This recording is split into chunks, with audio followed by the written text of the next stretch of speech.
The entire hall roars with laughter at him. A rootless vagabond has pulled from the sacred chalice the most pitiful little flame this place has seen in 1,000 years. No bigger than a match head. The priestess is already pointing to the chalice where they pour what didn't survive. But instead, he sits right down on the icy floor and does something no one in this world has ever done. But let's go to a couple of hours ago. The cold struck first. Not winters, stones. The kind found only in a floor that has never known the sun. Daniel So opens his eyes and sees a high, dark ceiling streaked with glowing lines. The lines pulsate, slowly, like a pulse on a monitor in a hospital ward. He lies on his back in the middle of a huge hall. Dozens of people stand around him in clothes from historical films. Silk, gold embroidery, high collars. No one is looking at him. Everyone is staring straight ahead, toward where 7 bowls are burning on a stone platform. And the fire in them is strange. Not orange, blue, white, green. Each bowl glows in its own way. And in this light, Dan notices the main thing. A creature stands next to each bowl. Not a human, not an animal. Translucent, glowing from within. One looks like a wolf made of pure ice.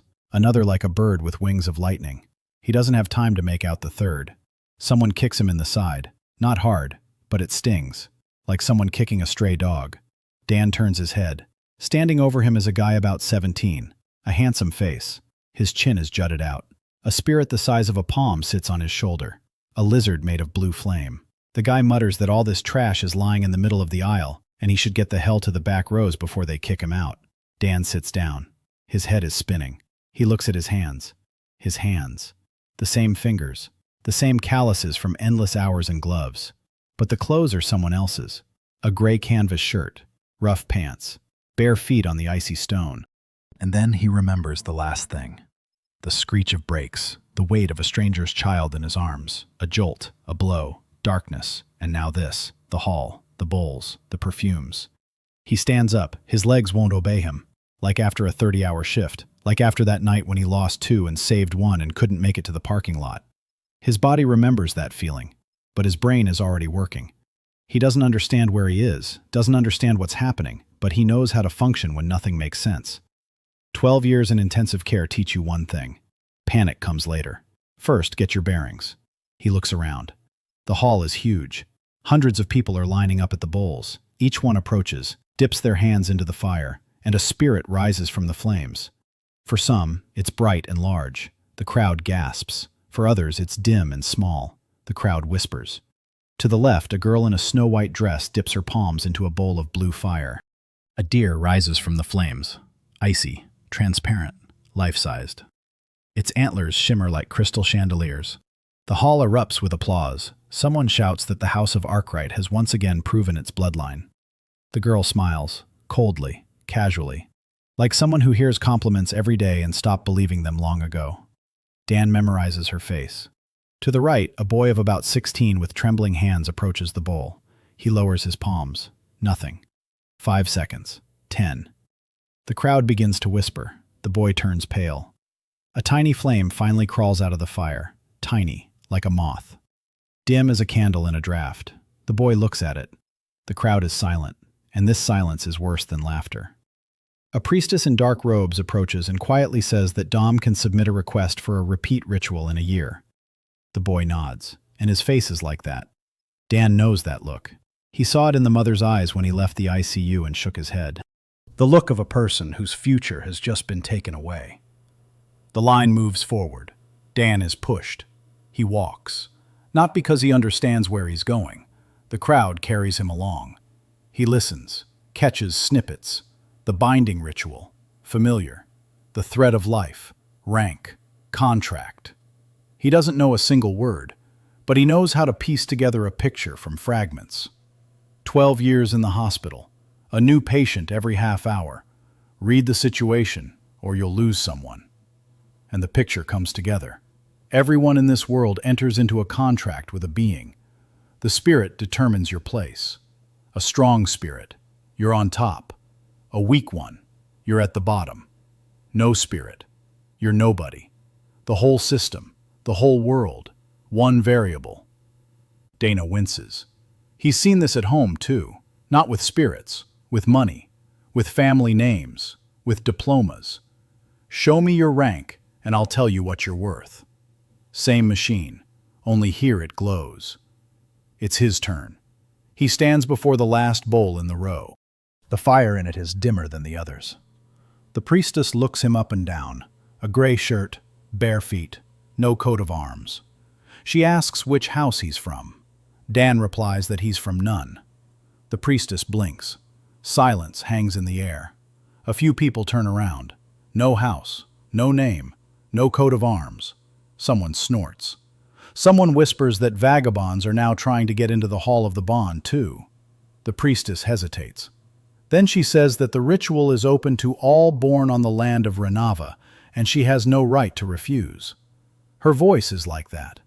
Like a nurse who follows protocol but has already written the patient off. Dan knows that voice. He hates it. He lowers his hands into the bowl. The fire doesn't burn. It's warm, like water in an incubator, like a hot water bottle next to a baby. The warmth envelops his palms. And then, nothing. A second. 2. 5. Whispers break out in the hall. 10 seconds. 15. The whispers grow louder. 20.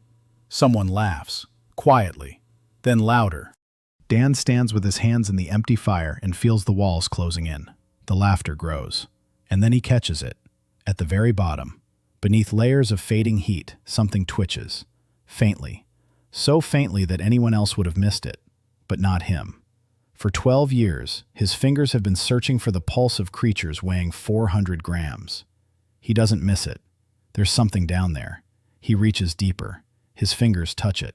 A coal. Tiny. The size of a match head. Barely glowing. Barely smoldering. Another moment and it will go out forever. Dan pulls it onto his palm, lifts it up, shows it off. The room falls silent for a second, and then bursts into laughter. Loud. Genuine. Without a trace of malice. Like people laughing at a good joke. A rootless vagabond has pulled out the most pitiful little flame we've ever seen here. Even that boy's moth was brighter. This isn't even rock bottom. It's below rock bottom. The priestess approaches. Her face is softer. Almost sympathetic.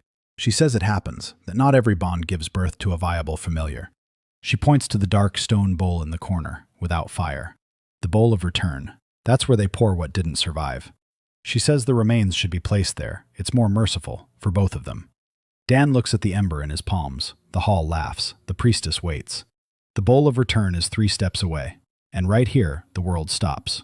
Because Daniel So looks at that little flame and doesn't see a pitiful failure, doesn't see disgrace, doesn't see a joke. He sees what he's seen 1,000 times.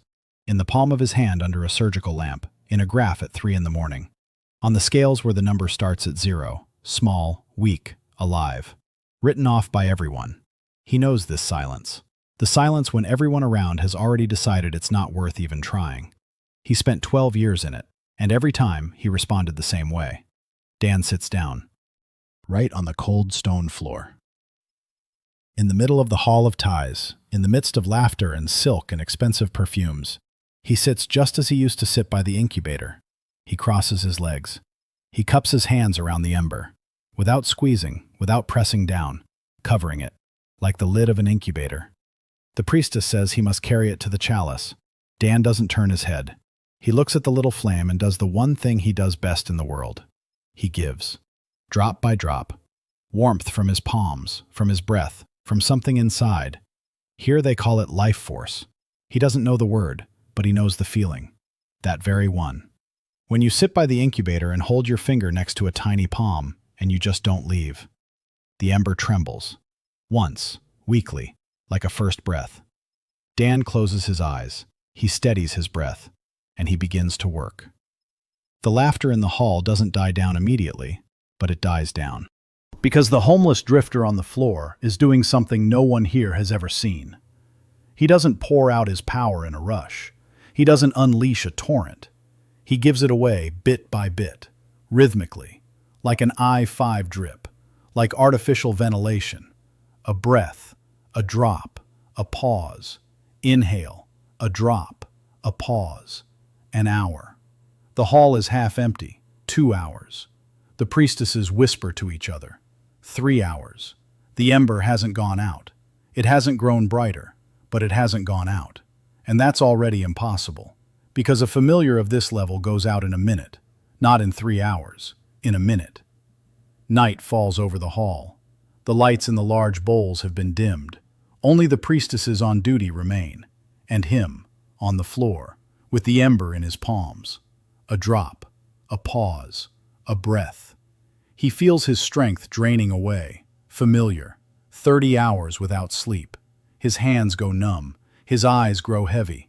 But you don't get up, because if you do, the little chest on the monitor will stop rising.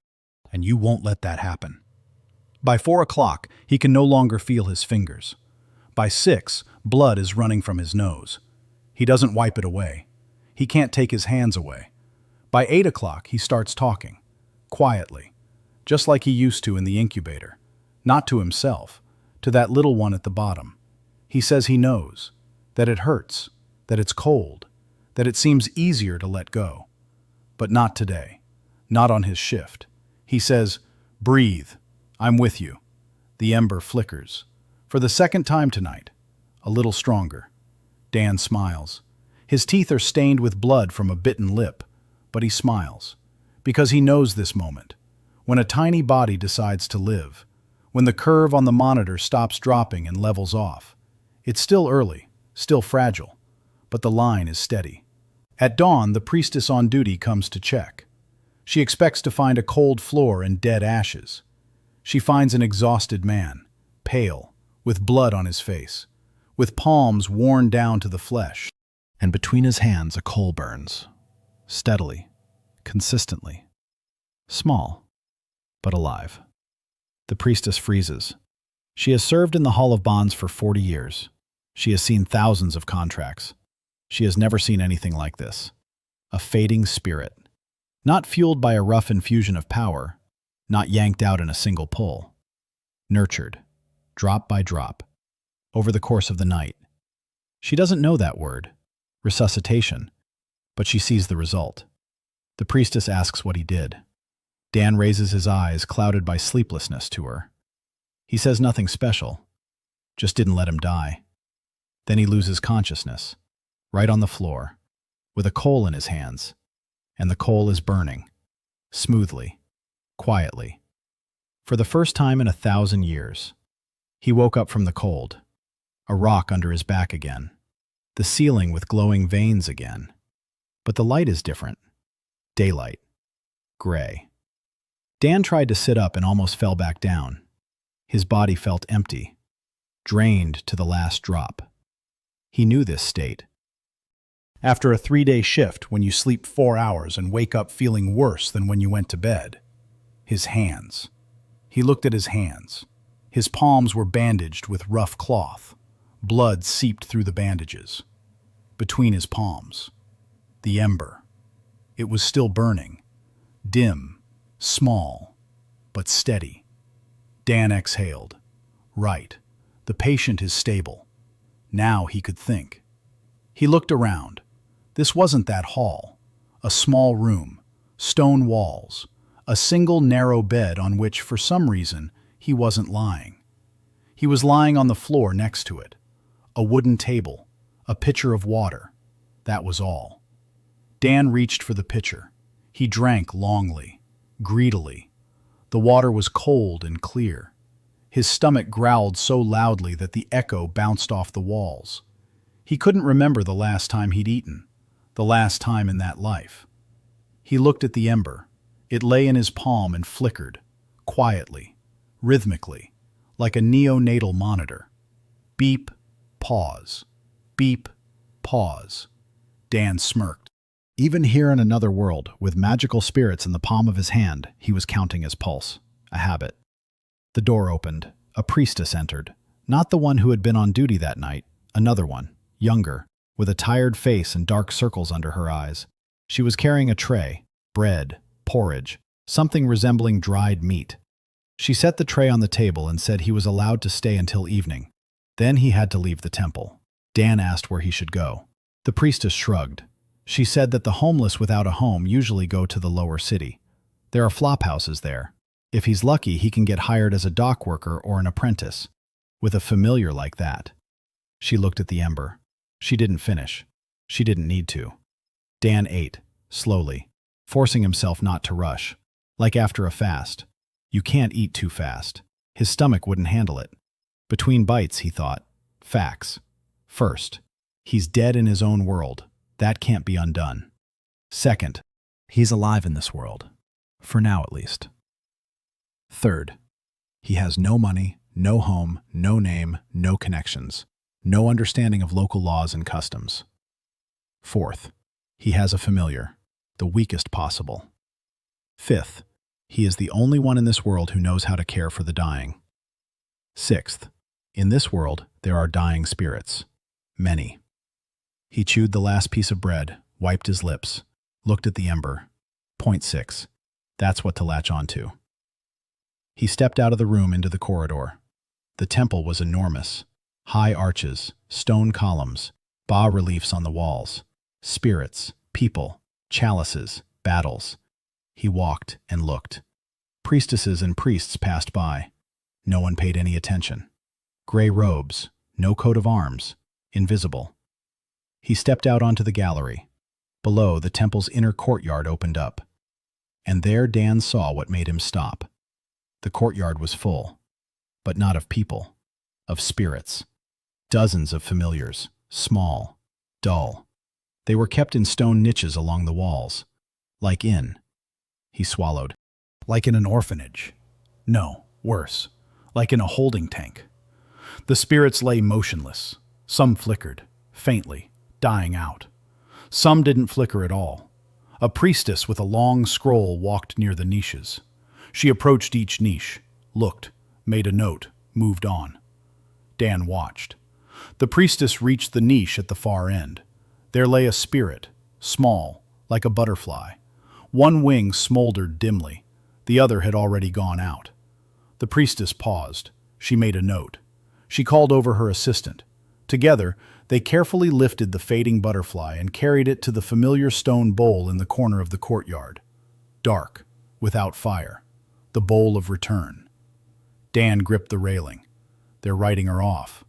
The butterfly still glows. One wing still smolders.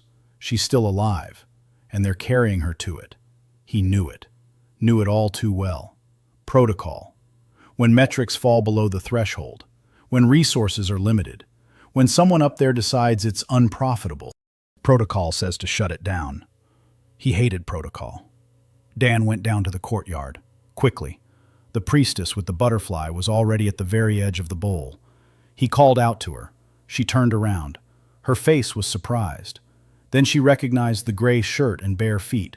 Her face turned annoyed. She said that outsiders were forbidden in the courtyard of the return. Dan said that this spirit was still alive. The priestess replied that the thread is critically thin and that the spirit has passed the point of no return. The protocol of the 7 altars prescribes merciful release. Dan looked at the butterfly. One wing was smoldering, faintly, but smoldering. He reached out his hand. The priestess stepped back. She said he had no right. Dan said he wouldn't take it. He'd just look. His voice was calm, steady. The very same voice he'd used to speak to the terrified parents in the ICU hallway. Quiet, confident, without promises, but with something in the tone that, for some reason, made people start listening. The priestess hesitated.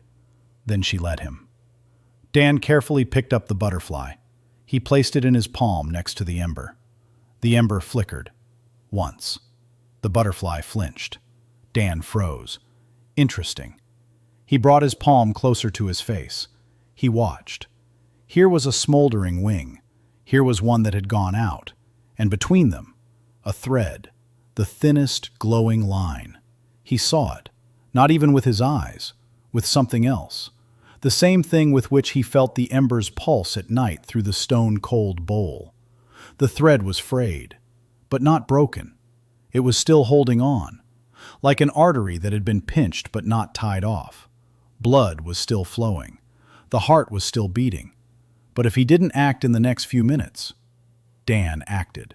He sat down, on the floor again. The priestess opened her mouth. He didn't listen. His fingers rested on the thread, carefully, like clamps on an umbilical cord. He wasn't infusing power. He was stabilizing it. The thread pulsed erratically. He gently evened out the rhythm, holding it tight in one place, letting it go in another, like adjusting an IV drip. A little faster. No, not much. Back. That's it. Smoother. More. There. The butterfly twitched. The lifeless wing flickered. Once. Dimly. But it flickered. The priestess with the scroll watched.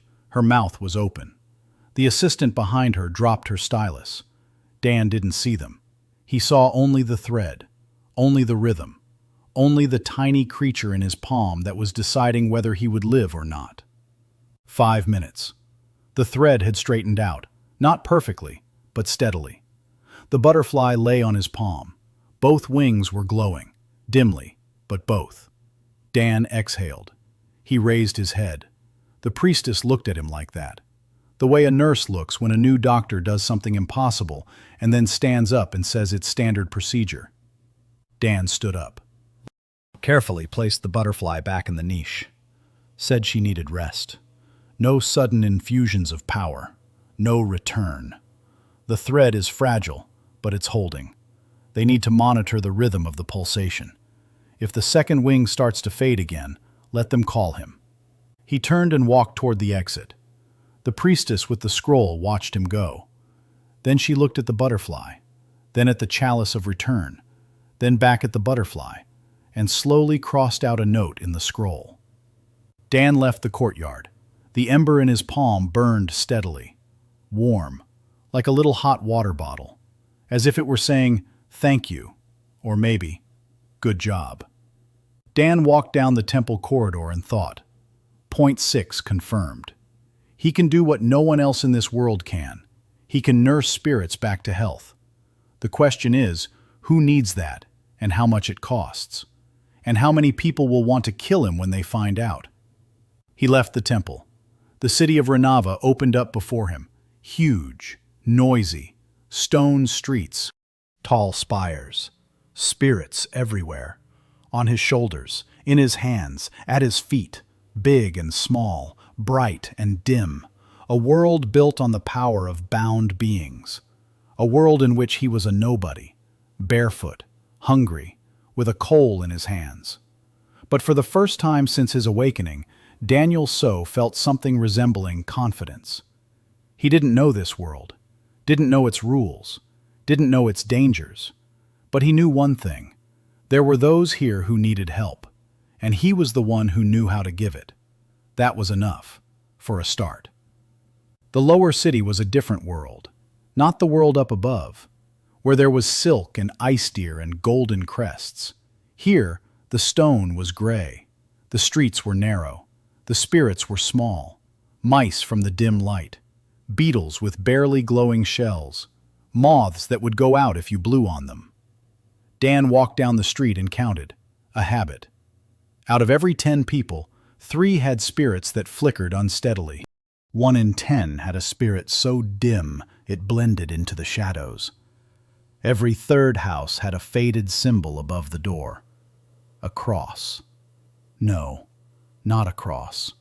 A broken thread. A sign that the master's familiar had died out. A dead house. There were many of those here. He found a place to sleep. A long stone barracks with rows of bunks. The smell of dampness and old sweat.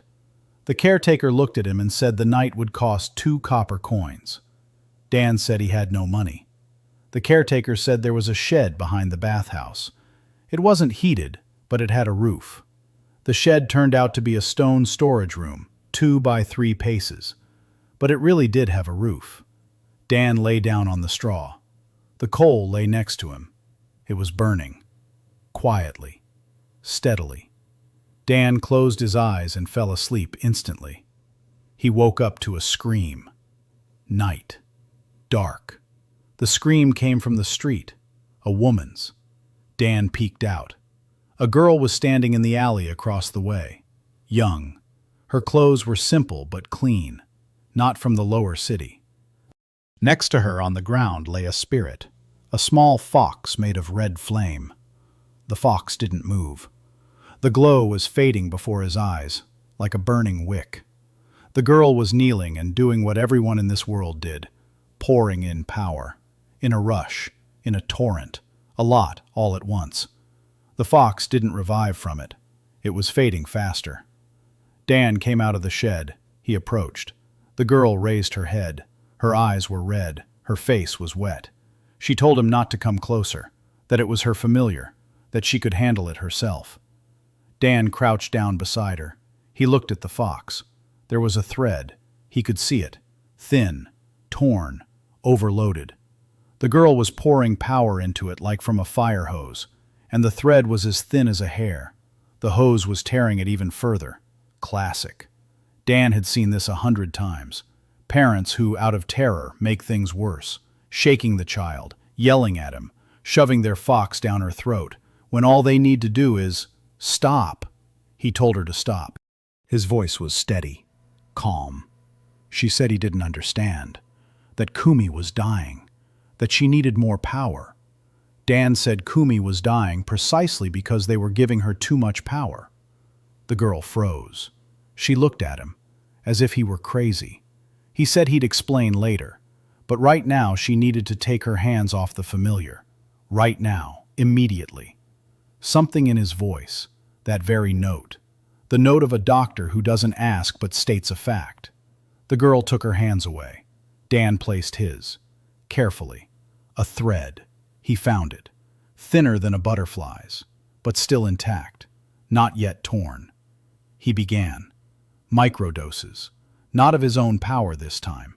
He was simply regulating the flow, like releasing pressure from an overloaded system, removing the excess. The spirit had been overfed to the point of rupture. The body couldn't digest what had been poured into it. It was all going the wrong way and tearing the thread from within. Dan worked. 2 minutes. 5. 10. He was sweating. His hands were shaking. Last night at the bowl had cost him nearly all his reserves. He was working on what was left, on what he wouldn't be able to give back tomorrow. But he couldn't get up and leave. He couldn't. Physically, he couldn't. He didn't know how. The fox twitched. The glow evened out. The red flame stopped flickering. The tail twitched. Once. Dan took his hands away, leaned back against the wall. The world swam before his eyes. The girl looked at her fox. Kumi raised her head, looked at her owner, nuzzled her nose against her palm. The girl cried, quietly, not from grief, out of relief. Dan sat against the wall and waited for the dizziness to pass. The girl turned to him. She introduced herself. Her name was Bree Calloway. She asked who he was. Dan said he was nobody. Bree said nobody does that. Dan replied that he needed to sleep, and he passed out. For the second time in a day. It was frustrating. He woke up in the morning in the same alley, but not on the stone. On someone's jacket, rolled up into a pillow.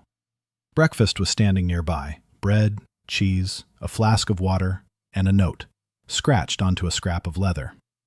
The note said that Bree had left but would be back by evening, that if he was a charlatan, she would find him and make him regret it, and if not, the rest was crossed out. Dan ate the bread, drank the water, stroked the coal. It burned evenly, steadily, maybe a little brighter than yesterday, or so it seemed to him. Dan stood up and went into town. He needed to understand this world, quickly, like a new ward in an unfamiliar hospital. Where was what? Who was in charge of what? Which rules were spoken? Which were unspoken? Where was it dangerous? Where could he breathe? He spent the whole day in the lower city. He listened. He watched. He talked. The market, the tavern, the square by the fountain. The picture came into focus quickly. The world of Rennava was held up by the houses. Great families whose familiars were the strongest of generations. They owned the lands. They controlled trade. They decided who would marry whom and who would become what. Above the houses stood the cult of the 7 altars, priests and priestesses who performed rituals. They oversaw the contracts. They interpreted the will of the forgotten gods. Between the houses and the cult, A quiet, eternal war for influence raged. But in one thing they were united. The spirits are fading. For 3 generations now, each new generation of familiars has been weaker than the last. The threads snap more often, contracts fall apart. The great houses are losing their high spirits, and with them, their power. The cult says this is the god's punishment, that people are sinful, that more sacrifices and prayers and gold on the altars are needed. No one knows the real reason. Or perhaps they do, but remain silent. And down below, here, in the lower city, people were simply dying. When a familiar's thread snaps, the summoner loses a part of themselves. Not metaphorically, literally. The breaking of the thread strikes the master. Weakness, illness, sometimes madness, sometimes death. There were many like that in the lower city. People with empty eyes, with hands reaching out to stroke what is no longer there, with the habit of speaking into the void because someone used to be there. Dan had seen people like that, at home, on Earth. Parents after a loss. The same eyes, the same emptiness. The same hand reaching for an incubator that's no longer there. By evening he returned to the barn. Bree was waiting. The fox was with her. Kumi looked better. Her glow was steady. The flame was brighter than at night. Bree was crouching, gnawing on an apple. She asked straight out, what he does with the spirits, how, why. Dan sat down beside her. He thought, how to explain? He said that spirits are living beings, that they have a state of being, healthy and sick. That when a spirit fades, it's not a curse or a punishment. It's an illness, and an illness can be treated, if you know how. Bree was silent. Then she said that he was either a genius or a madman, and that in any case, she knew people who needed this. Dan asked what kind of people. Bree smiled. She had the smile of someone who knows every nook and cranny of the city and every dirty secret in it. She said she was in a line of work. She catches wild spirits and sells them. It's dirty work, she knows. But thanks to this work, she knows everyone. Every spirit dealer. Every desperate owner of a fading familiar. Every mother whose child is going mad from a severed thread. She said that if he really could do what he'd shown that night, she had someone to bring to him. Dan looked at her. At Bree Calloway, the spirit catcher, who catches living creatures and sells them, and who yesterday wept over a dying fox in an alley. People are complicated, he knew that. He said, all right, bring him. Bree jumped up, said he wouldn't regret it. Then she paused, looked at him seriously, asked his name. Dan said, Daniel So. Bree tried to say it, winced, said she'd call him Dan. Simpler, shorter, easier to shout when he had to run. Dan asked who they were running from. Bree laughed. She said he'd understand. Soon. She walked off into the night. The fox ran beside her, a small red flame in the darkness of the lower city. Dan stayed in his shed, with bread and a coal. He lay on the straw and thought. 2 days, 2 souls saved, 2 blackouts, his body at its limit. If he kept up this pace, he'd burn out in a week. He needed a routine, food, rest. He couldn't save others if he collapsed himself. A donor had to be healthy. That was the first rule. He looked at the ember. It burned quietly, steadily. Dan brought it closer. He looked closely. Over the past 2 days, the light had grown slightly brighter, slightly warmer. Something inside that tiny flame was changing, growing, awakening. Slowly, like a baby gaining weight by the gram each day. Dan didn't know exactly what was waking up. He didn't know that this matchstick-sized ember had once been something so ancient and immense that its very name set mountains ablaze. He simply saw a little patient growing, and that was good. For now, it was good. He closed his eyes, fell asleep. The ember burned next to his cheek, warm, like a nightlight, like a presence, like someone who also doesn't want to be alone. Bree kept her word. On the 3rd day, she brought the first one, an old man from the lower city. His hands were shaking. His eyes were cloudy. A spirit sat on his shoulder, a small beetle. Once, its shell had shimmered green. Now it was gray, almost transparent. The old man said the beetle had been with him for 50 years, that he had been a blacksmith, that his hammer struck more accurately when the beetle glowed, that now the beetle was fading and his hands wouldn't obey him and the smithy stood empty. Dan sat the old man down on a bench in the shed. He examined the beetle. A thread. He was already used to seeing them, like lines on a monitor. The old man's thread was long, worn, unbroken, but thin, like a thread that had been pulled for 50 years without rest. Dan asked if he had ever given the spirit a rest. The old man didn't understand the question. Dan repeated it. Rest. Periods when he wasn't drawing power from the familiar. When the spirit could just be. Not work, not feed the hammer, just live. The old man looked at him like that. Like a man who'd been told that water is wet and was thinking about it for the first time. He said that a spirit exists to serve. That's how the world works. That a contract is work, not rest. Dan nodded. He understood. 50 years without a day off. Any organism would give out. Any body. He placed his hands on the beetle, gently. It felt familiar. The thread was thin but still elastic, not brittle, just worn out. He didn't pour strength into it. He began to relax it, to release the tension, like a physical therapist kneading a stiff muscle. Slowly, section by section. Release here, knead here, give it some slack here. The beetle twitched. The shell flashed. Green, once. The old man gasped. Blood ran from Dan's nose. He wiped it with his sleeve. He continued. 10 minutes. The thread grew slightly thicker, slightly livelier. The beetle raised its head. The shell flickered, faintly, but green, not gray. Dan withdrew his hands. He told the old man that the beetle wasn't dying. The beetle was tired. It needed rest. A week off. No forging. No draining its strength. Just being there. Just living. Then it would come back and take a look. The old man watched the beetle's green shimmer. He stroked its shell. His fingers trembled, but for a different reason. He asked how much Dan wanted for this. Dan said nothing. Behind the old man, Bree gave him a dirty look. When the old man left, she said everything she was thinking. That he was an idiot, that he couldn't work for free, that he needed money for food, for clothes, for a roof that didn't leak. That if he was going to treat every wandering spirit in the lower city for free, he'd be dead before the week was out. Dan listened. She was right. He knew she was right. A doctor has to eat, has to sleep, must have tools. Free medicine sounds nice until the doctor faints for the 3rd time in 3 days. He said okay. Bree asked, okay what? He said she would decide. The prices, the payment. Who can pay, who can't. For those who can't, he'll treat them for free. For those who can, let them pay what they can. Bree looked at him. Then she said he was definitely crazy. But crazy with golden hands. And that she'd take 20%. Dan said 10. Bree said 15. Dan said 12, and they shook on it. 2 more people came in that day. A woman with a moth whose one wing wouldn't open.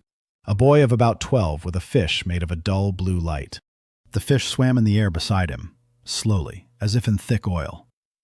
The boy said that it used to swim fast, that they used to play together, that now it barely moves, and he's afraid that one day it will stop altogether. Dan examined each one, hands on the thread, eyes closed, counting the rhythm, checking the tension, looking for damage. Every case is different, every spirit faded in its own way. But the cause was one. Exhaustion, exploitation. The thread like a rope being pulled endlessly, without rest, without care. A world where spirits are used and used and used until they fade away. And then they say the gods are angry. No gods, just wear and tear. He healed the moth. He cleared a blockage in the thread that was preventing energy from reaching the second wing. Precision work. His fingers trembled. The wing opened. The woman wept. He healed the fish. This was more complicated. The thread wasn't damaged. It was there, contaminated, something foreign in the flow. Like a blood clot. Dan didn't know what it was, but he knew what to do. Soften it, dissolve it, flush it out. The fish twitched. It darted forward, swam a circle around the boy. Quick, bright. A blue glow flared up and the boy laughed, for the first time in months. Dan sat against the wall of the shed, a coal in his palm. Blood from his nose on his shirt. His head was spinning. Bree brought him a bowl of hot porridge. He ate and counted. 4 patients in 3 days. 4 fainting spells or near fainting spells. This won't do. He needs a system, a schedule. No more than 2 a day. No, just 1. Until his own reserves are restored. 3 meals a day, at least 8 hours of sleep. And he needed to understand his limits. How much energy he could expend at a time. Where the line was, when to stop. He couldn't afford the luxury of dying, not then. A knock on the shed door. Dan looked up. Bree opened it. A figure stood outside, short, in a dark hooded cloak. Dan tensed. The figure pulled back the hood. A girl, young, 19 or 20, short-cropped dark hair, a pale face, eyes. Her eyes were tired, the kind of tiredness that comes not from insomnia but from something inside. Dan had seen eyes like that before. In nurses after a mistake, in surgeons after losing a patient on the operating table. The eyes of a person who had done something irreparable and carried it within them. The girl said her name was Harem Han. She said she was a priestess, a former one, a junior priestess of the cult of the 7 altars. Bree instantly stepped between her and Dan, her hand on her knife. The fox on her shoulder glowed brighter. Bree said there was no place for priestesses here. What if the temple sent her? Harem said the temple didn't send her, that the temple is looking for her, that she ran away. Silence. Dan looked at her, reading her. A habit. She's not lying. Her hands aren't trembling with fear. They're trembling from something else. She was holding whatever under her cloak.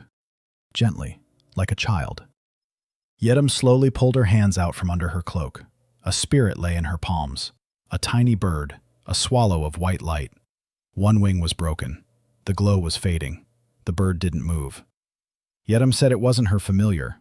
It was a spirit that was supposed to send to the bowl of return. That's what they do in the temple.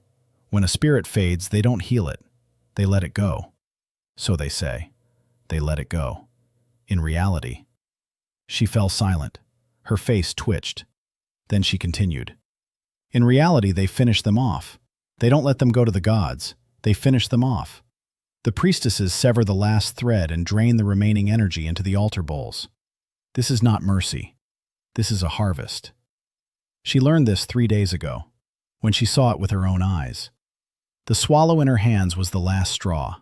She grabbed the bird and ran away. At night, over the temple wall. She's been hiding ever since.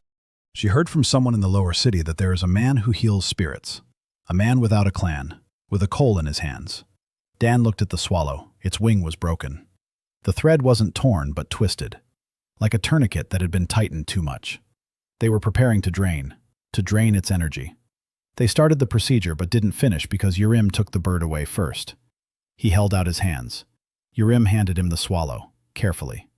Dan placed the bird in his palm, next to the coal. The coal flickered. The swallow twitched.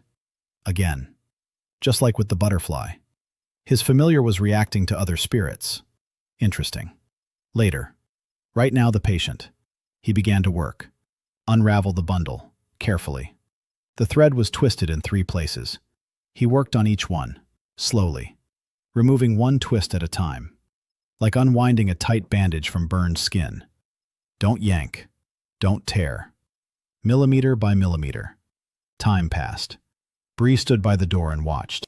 Urim stood opposite, holding her breath. A broken wing. Dan reached it. The thread wasn't twisted here. It had been cut, neatly, professionally. The priestesses knew what they were doing. The cut in the thread isn't visible from the outside. The spirit simply fades away, as if of its own accord, as if its time had come. But in reality, someone had cut its lifeline. Dan clenched his teeth. He didn't clench his fists. He didn't scream. He just worked. He took the slashed thread. He smoothed the edges. He gave a drop of his own power. A bridge. A tiny bridge from his own life to connect what had been severed. The swallow flinched. The broken wing twitched. Light ran through it, slowly, hesitantly, like blood through a newly stitched vessel. The wing opened, not completely, a third of the way, but it opened. The swallow raised its head. It looked at Dan. Its eyes were white, bright, alive. Urim dropped to her knees, not before him, before the swallow. She said she was sorry. That she hadn't known. That she thought she was serving mercy, but had served a slaughter. Dan sat on the floor. The world swam. Blood from his nose, as usual. He looked at Harem, at her face, at the guilt in her eyes. He knew that guilt. He'd seen it in young doctors who prescribed the wrong medication, in nurses who didn't notice in time. Guilt that eats you from the inside. He said the swallow would live. The wing would heal in a week if not overloaded. Harem nodded. Then she looked up at him and asked if she could stay. She knows the rituals, knows the cult's theology, knows how the threads work according to the temple texts. She can help. With anything. She wants to. She needs to make amends for what she did. Dan looked at Bree. Bree shrugged and said she didn't care. If the priestess knows something useful, let her stay. But if she betrays us... She didn't finish. She didn't need to. Dan looked at Harem. He said, "All right, stay." That night there were 3 of them in the barn. Dan, Bree, Harem, and 3 spirits. A coal in Dan's palm, the fox Kumi next to Bree, the swallow under Harem's cloak. The barn was cramped, cold, with a roof that leaked in the corner. But for the first time in 3 days in this new world, Daniel So didn't fall asleep alone. And the ember in his hands burned a little warmer, a little brighter, as if it felt it too. A week, 7 days. Dan treated 1 patient a day, no more. Bree brought them in. Harem helped. The system was taking shape. Morning, breakfast, checking the ember. He checked his familiar every morning the way you check a stable patient. The thread, the rhythm, the glow's temperature. The ember was changing, slowly, steadily. Over the week, it had grown from the head of a match to the size of a cherry.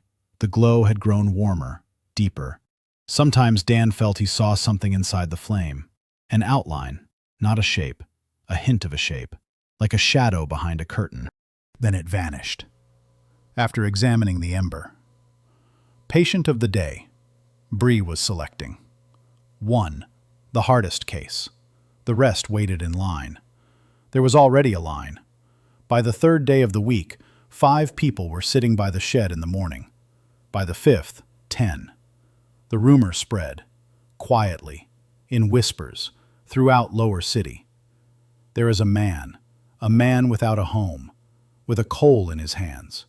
He repairs spirits, not like a temple, differently, for real.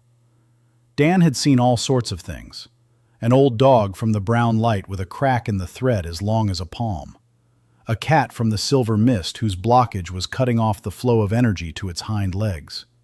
3 moths from the same family that were fading away in sync because their strands were intertwined and were dragging each other down. Every case taught him something. Every one gave him a new understanding. The threads were not just connections.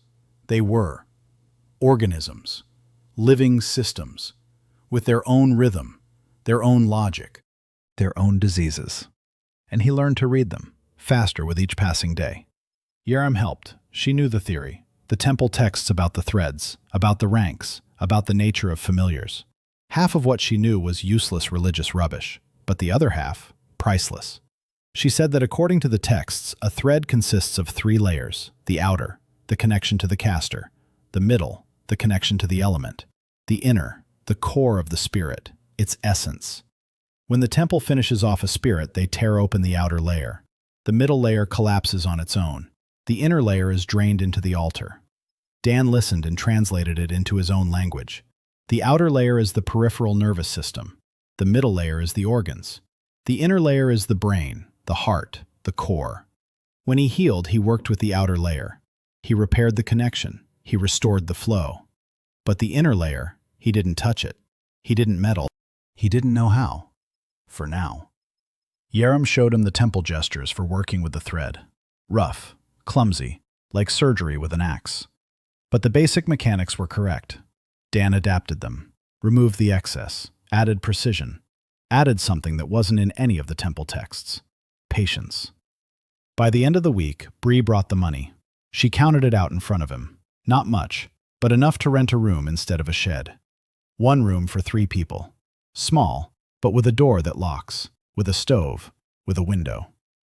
Dan stood in that room and thought. A week ago, he was lying on the floor of the Hall of Binding, barefoot, nameless, with a lump of coal that everyone had written off.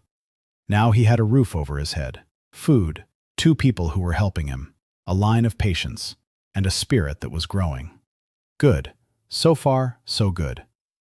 On the 8th day, everything changed. The morning began as usual. Breakfast, a check of the ember. Then Bree opened the door and froze. 2 people stood in the doorway. The first, a man in clothes Dan had already learned to recognize. The livery of a servant of a great house, blue, with a silver crest on the chest, a snowflake in a triangle. Dan had seen that crest, in the hall of the tether, on the dress of the girl with the ice deer, House Arkwright. The second, a woman, tall, upright, a face as if carved from marble, gray eyes, cold. Her clothes were expensive but not ostentatious, a spirit on her shoulder, an ermine made of blue frost, small but vivid, high rank. Dan could already tell that at a glance. The woman entered. She surveyed the room, with a single glance, quick, appraising, like an inspector. Then she looked at Dan, from head to toe. He knew that look, the look of a department head who had come to check out the resident they'd told him about. The woman said her name was Kayla Arkwright, that she was the senior administrator of the house, that rumors had reached her, that the Arkwright house was interested. Bree stood in the corner, quiet. That was unusual. Bree was never quiet. She looked at the ermine on Kayla's shoulder, at the silver crest, and remained silent. Kayla said that the house's heiress had a problem, her familiar, a high spirit of ice. That very stag Dan had seen in the Hall of Bond. Something was wrong with it. It wasn't fading, no, but it was acting strangely. Ever since the day of binding, ever since that very day when the outcast with the coal sat on the floor and spent the night in the hall, the stag had become disobedient, distracted. It twice refused the heiress in full resonance. This is unthinkable for a high spirit. Dan listened. He thought. That day in the hall of bonding, he tended the ember all night, drop by drop, hour by hour. And the deer was there, in that same hall. What if the deer felt? The high spirit of ice sensed what Dan was doing and that something shifted. Kayla continued. She said the house was offering an examination. If he can. If the rumors are true. If the outcast from the lower city really understands something about the spirit's condition. Let him look at the deer. They'll pay well. Very well. Dan asked when. Kayla said now. The carriage is waiting downstairs. Bree grabbed his sleeve and hissed that it was a trap, that the great houses don't invite the outcasts to their estates, that this is a kidnapping in polite packaging. Dan looked at her, then at Kayla, then at the ermine.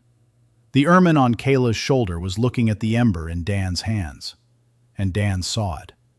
The ermine was flickering, unevenly, barely noticeable. So Kayla herself didn't notice, but Dan saw it. Microarrhythmia in the thread.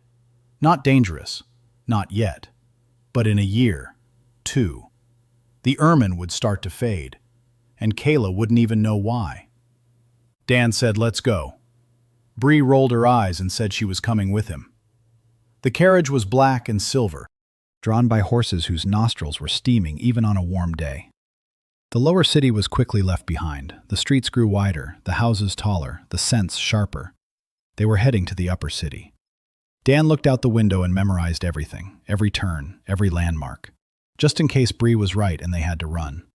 The Arkwright estate was white, white stone, white columns, white gardens covered in frost even in summer. The spirit of the house was ice. Everything around them confirmed it. They were led through the courtyard, through a hall, through another hall, and another, each one larger than the last. In the last hall, she stood. Lane Arkwright, the heiress. The very same girl from the Hall of the Tether. A white dress, her back straight, her face, beautiful, cold, like her spirit. A stag stood beside her, huge, transparent, icy, antlers like crystal trees. Dan stopped. Not because the stag was beautiful, it was, but that wasn't why. He stopped because he saw the thread.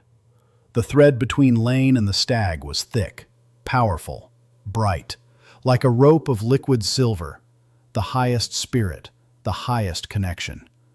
But inside the rope, something was moving, not belonging to Lane, not belonging to the deer, something else, small, like a call. The deer was looking at Dan, not at Lane, at him. The deer's eyes were icy, blue, deep, and in them, Dan saw what he saw in the eyes of every patient who knows a doctor is nearby. Recognition. The deer recognized him. The deer raised its head, slowly. The antlers shone brighter, and the deer bowed. The immense high spirit of ice, the pride of the Arkwright house. It bowed its antlers before a rootless stranger with a coal in his hands. The hall fell silent. Lane Arkwright turned pale, whiter than her dress, whiter than its walls. Kayla took a step back. Bree, behind Dan, cursed under her breath. And Dan stood there, thinking a single thought. What kind of world is this where the high spirit bows not to power but to care? The stag raised its head, looked at Dan, and Dan understood. The stag is not sick, the stag is not broken. The deer is asking, not for itself, for her, for Lane, for its mistress whose thread. Dan looked at the thread between Lane and the deer once more intently, and he saw. Lane's thread was feeding the deer. That's how the contract works. The summoner gives, the spirit takes.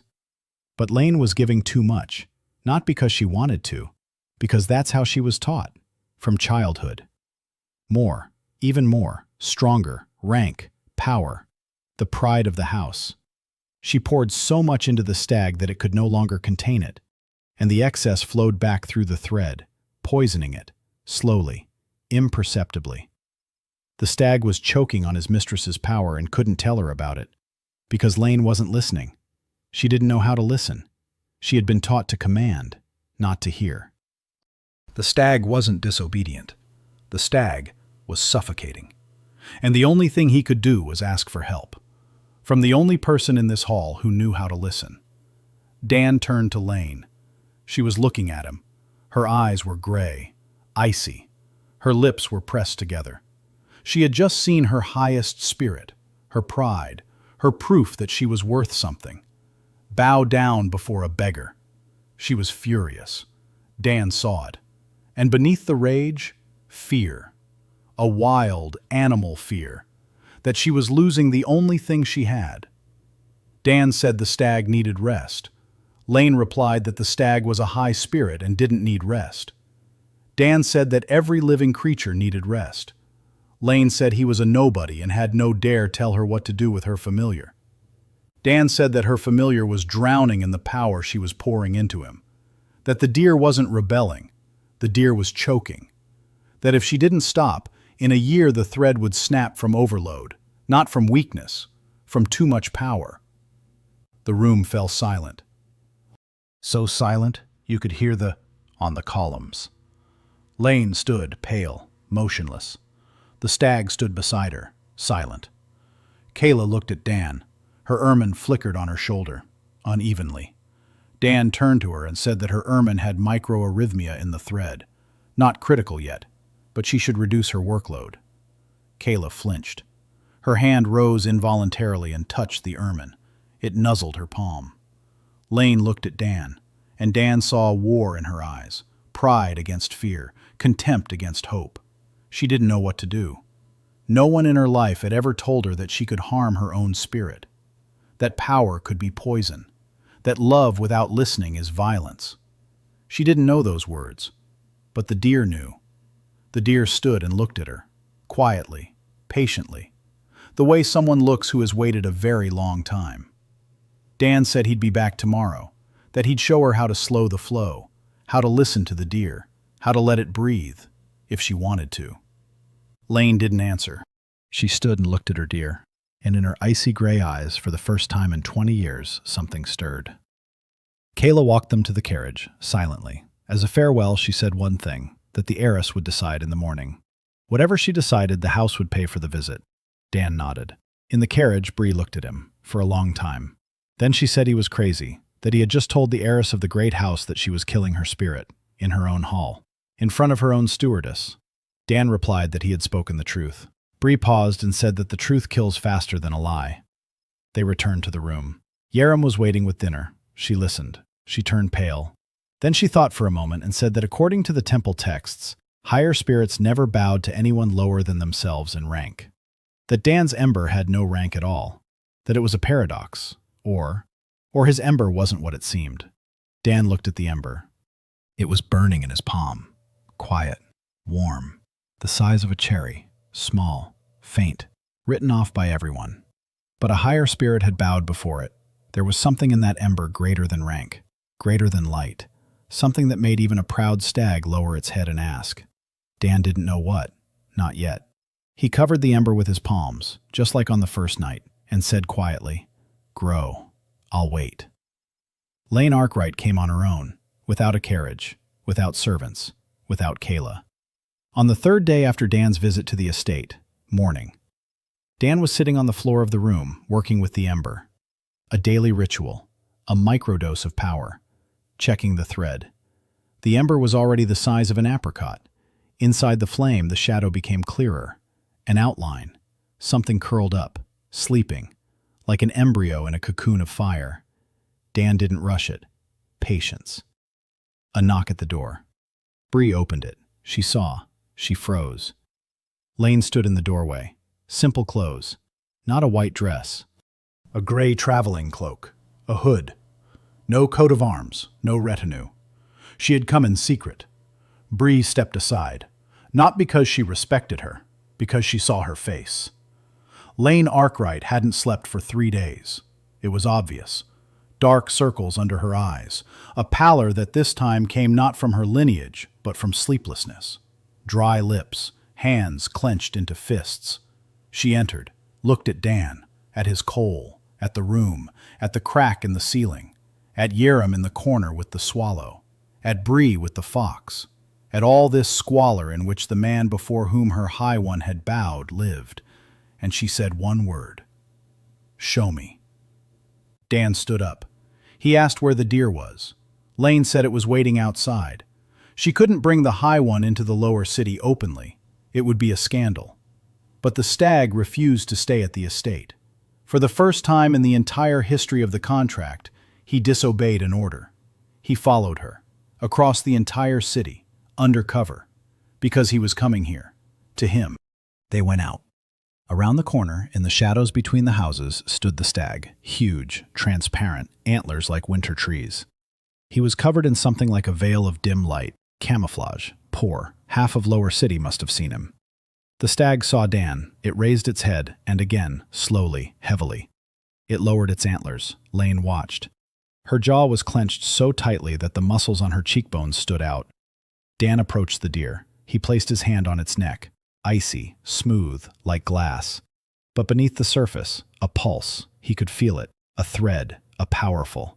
And inside, pressure, like a boiler that's been heated too much. No valve. The steam won't escape. A little more, and it'll burst. He turned to Lane. Said he'd start with something simple. That she needed to put her hand on the deer, next to his hand, and do nothing. Absolutely nothing. Don't give it power. Don't pull. Don't command. Just hold your hand there. Lane looked at him like that. Like a straight-A student who'd been told her homework was to sit and do nothing. Confusion, irritation, and beneath them, fear. If she gave nothing, the deer would leave. That's what she thought. Her whole life was built on that.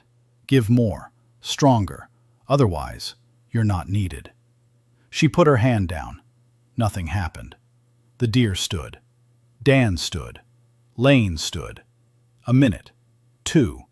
Lane said it was pointless. Dan said no, that he could see it. The thread between her and the deer pulsed. More evenly. Just a little. The pressure inside the rope began to ease. Not because Dan was doing anything, but because Lane had finally stopped pushing. For the first time. He told her what she was feeling. Lane fell silent. Then she said it was nothing. Dan said that wasn't true. He said her hand was shaking, that she was afraid.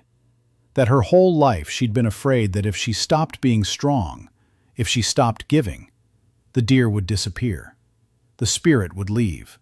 The house would turn away. She would be left alone. Lane pulled her hand away. Her eyes were burning. She said he knew nothing about her, that he was a nobody, that he sat in this hole treating mice and bugs, that he had no right. Dan didn't move. He didn't back down. He stood, steady, just as he stood by the incubators when her parents yelled at him out of fear.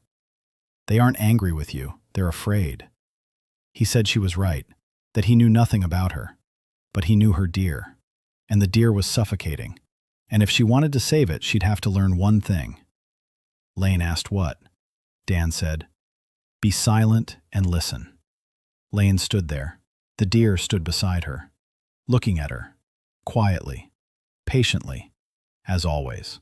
Lane put her hand back, closed her eyes, stood there, silently. A minute. 2. 5. Dan watched thread. The pressure was dropping. Slowly. Drop by drop. The deer turned its head. It nudged Lane's shoulder with its nose. She flinched, opened her eyes, looked at the deer. It was looking at her. For the first time, not as a higher one looking at a spellcaster, as a living creature looking at another living creature. Lane. Her face. Dan turned away. There were things outsiders shouldn't see. An hour later she left, silently, without saying goodbye. But before leaving, the deer bowed its head to Dan once more. Briefly. Like a nod. "Thank you." Bree stood in the doorway and watched her go. Then she turned to Dan and said that the Ice Princess would return. Dan asked how she knew. Bree said she had seen her face when the deer nudged her shoulder. A person with a face like that comes back. She came back the next day, and the next, and the next. Every morning, secretly, in a gray cloak, without an entourage. She sat down next to the reindeer, placed her hand on it, remained silent, listened. Dan corrected her. "A little to the left, gently. Don't push. Breathe more evenly." Like a coach, like a physical therapy instructor. The pressure in the thread dropped with each passing day. The deer came to life. Not brighter, not stronger, more alive. Its movements freer, its eyes deeper, as if someone had removed a pane of glass. On the 5th day of visits, Lane spoke for the first time. Not about the spirit, about herself. She said her mother had died when she was 7. The thread snapped. Her mother's familiar faded, and the thread snapped, taking its mistress with it. Her father told her one thing then, that if she was strong enough, it wouldn't happen to her. That the house wouldn't lose another Arkwright. That it was her duty to be more powerful than her mother. Ever since then, she'd been pouring it in.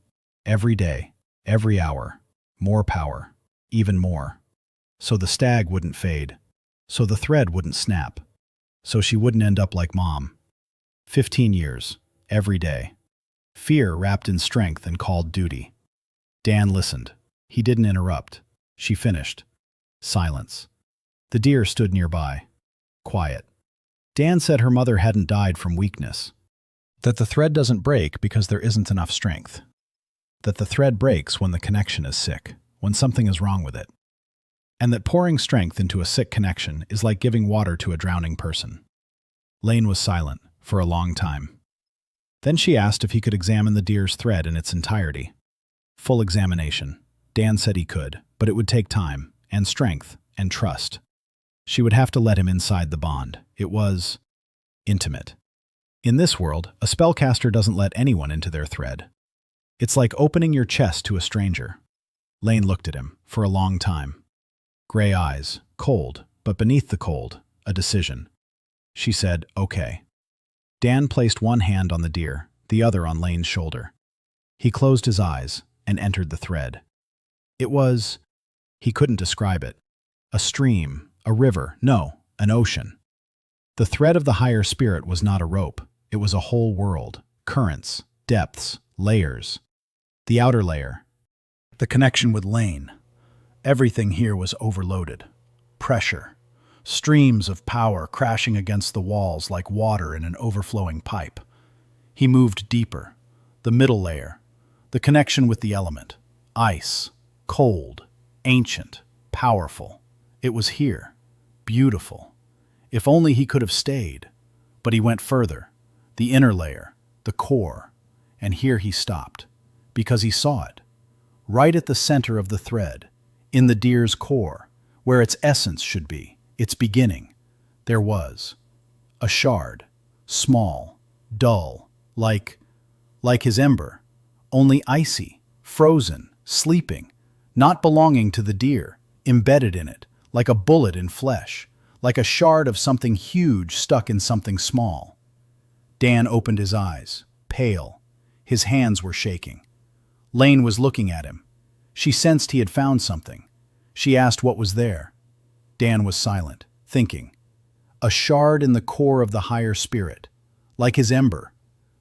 His ember that had once been nothing but now grew and changed, and before which the higher ones bowed. What if? Shards. Many shards. In every higher one. Like pieces of something that was once whole, and broke. Or was broken. He didn't say that. Too soon. Too early. Too little data. He said the deer was healthy, that the pressure was dropping, that she needed to keep practicing, to be silent and listen. Every day. And that he needed to think. Lane nodded. She didn't believe that was all. She saw his face when he opened his eyes. But she didn't press him. For the first time in her life. She's learning. Slowly. Like all of them. She left. Dan sat on the floor, a coal in his palm, a shard in the deer. Similar. He held the coal up to his face. He looked inside. A shadow behind the flame. A silhouette. Curled up. Sleeping. What are you? Who are you? The ember flickered. Once. Warmth. Like an answer. Like a smile. Dan sighed. The patient isn't ready to talk yet. Patience. Harem sat nearby. She heard everything. She said that in the most ancient texts of the cult, the ones kept under seal and which she had read once out of the corner of her eye, there is mention of the 7 primordials, entities that existed before spirits, before familiars, before everything.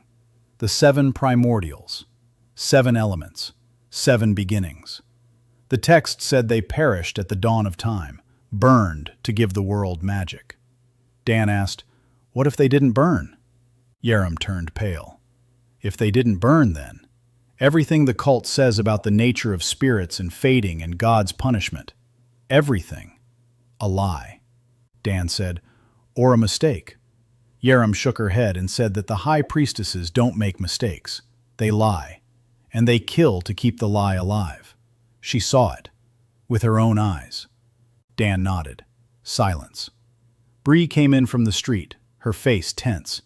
She said they had a problem. Lane's visits had been noticed. Not the lower city. Worse, the temple.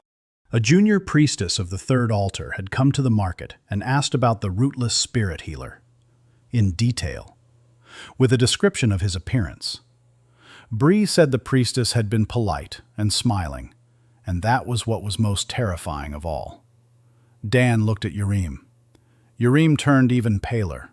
She said one name, the high priestess of the third altar, Solveig Rin. She said that Solveig doesn't attack right away. Solveig gathers, watches, studies, and then she comes with such a gentle smile and such kind words that the victim opens the door herself. Dan asked what she wanted from him. Harem replied that nothing yet. For now, she just learned he existed. But when she finds out what he does, when she learns about the coal, about the deer, about how the High One bowed, then she will come, with love on her lips and a knife behind her back. Dan stood up. He walked over to the window. The lower city lay below, gray, cramped, full of fading spirits and people who didn't know it could be any other way. He turned to them. To Bree, who knew every nook and cranny. To Harem, who knew every ritual. To the fox and the swallow and the coal. He said they needed a place, not a room, a place, a real one, where they could heal, where they could hide, where they could grow. Bree asked what he meant. Dan said he meant a healing center. Bree found a place in 2 days, an old temple on the border of the lower and middle cities, abandoned. It had once belonged to the fourth altar, but the fourth altar had faded away 3 generations ago, along with the spirits it served. The temple stood empty, The roof had caved in 2 places. The walls were covered in moss. The niches for spirits were empty and dark. But the walls were thick, the ceilings were high, the basement was dry, and most importantly, the courtyard, large, enclosed, with a well. Dan stood in the middle of the temple and saw, not ruins, a ward. The reception area is right here, where there is a wide hall with windows, chambers, niches along the walls. Each is a bed for a spirit, an operating room, no, a treatment room, the lower level, where it is quiet and warm, for the seriously ill, for those who need peace. The courtyard, for those recovering, air and light. He stood and saw the hospital, the first hospital for spirits in the history of Rennava. Bree looked at him. She asked what he saw. Dan said he saw a month's worth of work. Bree said they didn't have the money for repairs. Dan said the money would come. Lane came that same evening. She looked at the temple, at the holes in the roof, at the moss, at the rats sitting in the corners staring with gleaming eyes. And she asked how much. Dan named a figure, an estimate. Bree helped with the calculations.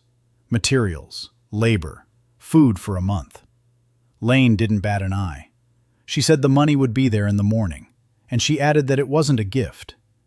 It was payment for treatment, for what he was doing for her dear. She didn't want to be in his debt. Dan nodded. He didn't argue. Pride isn't a bad thing. It's a wall that holds a person up when everything else is falling apart. You can't tear down a wall until you've built a new one. The money arrived in the morning. A master mason from Middle City came with it. Bree had hired him. The work began. Dan didn't stop treating patients, one patient every day. While the workers were repairing the roof, he sat on the floor in the only dry room and held his hands over a stranger's breath. Harem took notes. Every case, every diagnosis, every treatment. She kept something like a medical journal, on parchment, in neat, small handwriting. Dan looked at her notes, and for the first time in 2 weeks in this world, felt something resembling home. This was what his office had looked like. Records, observations, medical history. Only instead of ink on paper, ink on parchment. And instead of premature babies, fading spirits. The essence was the same. On the 5th day of the renovation, it happened. Dan was sitting in the treatment room working with an owl. A small owl from the dim amber light. It belonged to a vendor from the market. Not it was torn in 2 places. A standard case. He stabilized the first tear, started on the second, and then the charcoal on his belt. Flared up, not strongly, but noticeably. A bright flash of heat. Dan froze. The owl froze. The vendor gasped. The charcoal pulsed, quickly, anxiously, like an alarm. Dan set the owl down, apologized to the vendor, took the ember in his hands. What? What is this? The ember burned brighter than usual. A shadow moved inside, stirred. The outline became clearer. Dan saw it. A head, shoulders, arms, curled up, pressed against the body, like an embryo, a human outline inside the flame. The spirit was taking shape. Not an animal, not a beast, not an element, a human, a girl. Dan could feel it. She was stirring, waking up. Not fully, like a patient coming out of a coma. Twitching, mumbling. Her eyelids fluttered, but didn't open. It was too soon. She wasn't ready yet. But already close. The ember had cooled. The silhouette became a shadow again. The pulsation returned to normal. Dan sat there. His hands trembled. Not from weakness, from understanding. His familiar, taking human form. In this world, spirits are beasts. Birds, insects, elements. But not humans. Never. Spirits do not take human form. This is something else. Harem approached. She had seen the flash. She asked what had happened. Dan told her. Harem sat down beside him. She was silent for a long time. Then she said one word. Primordial. Dan looked at her. She explained. In the most ancient texts, the ones she had read once and which no longer exist, there was a line. The 7 primordials took on the form of the world and walked among humans. The form of the world, human form. The primordials were not beasts. They were not elements. They were humans. Or appeared to be humans. This is not a spirit.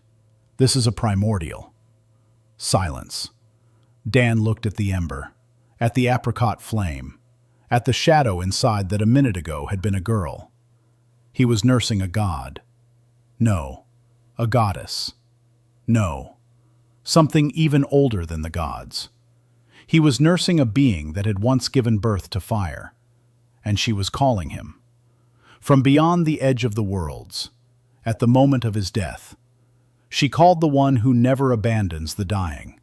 And he came, and sat down on the floor, and said, "Breathe, I am with you." He didn't know it then, but now the pieces were falling into place.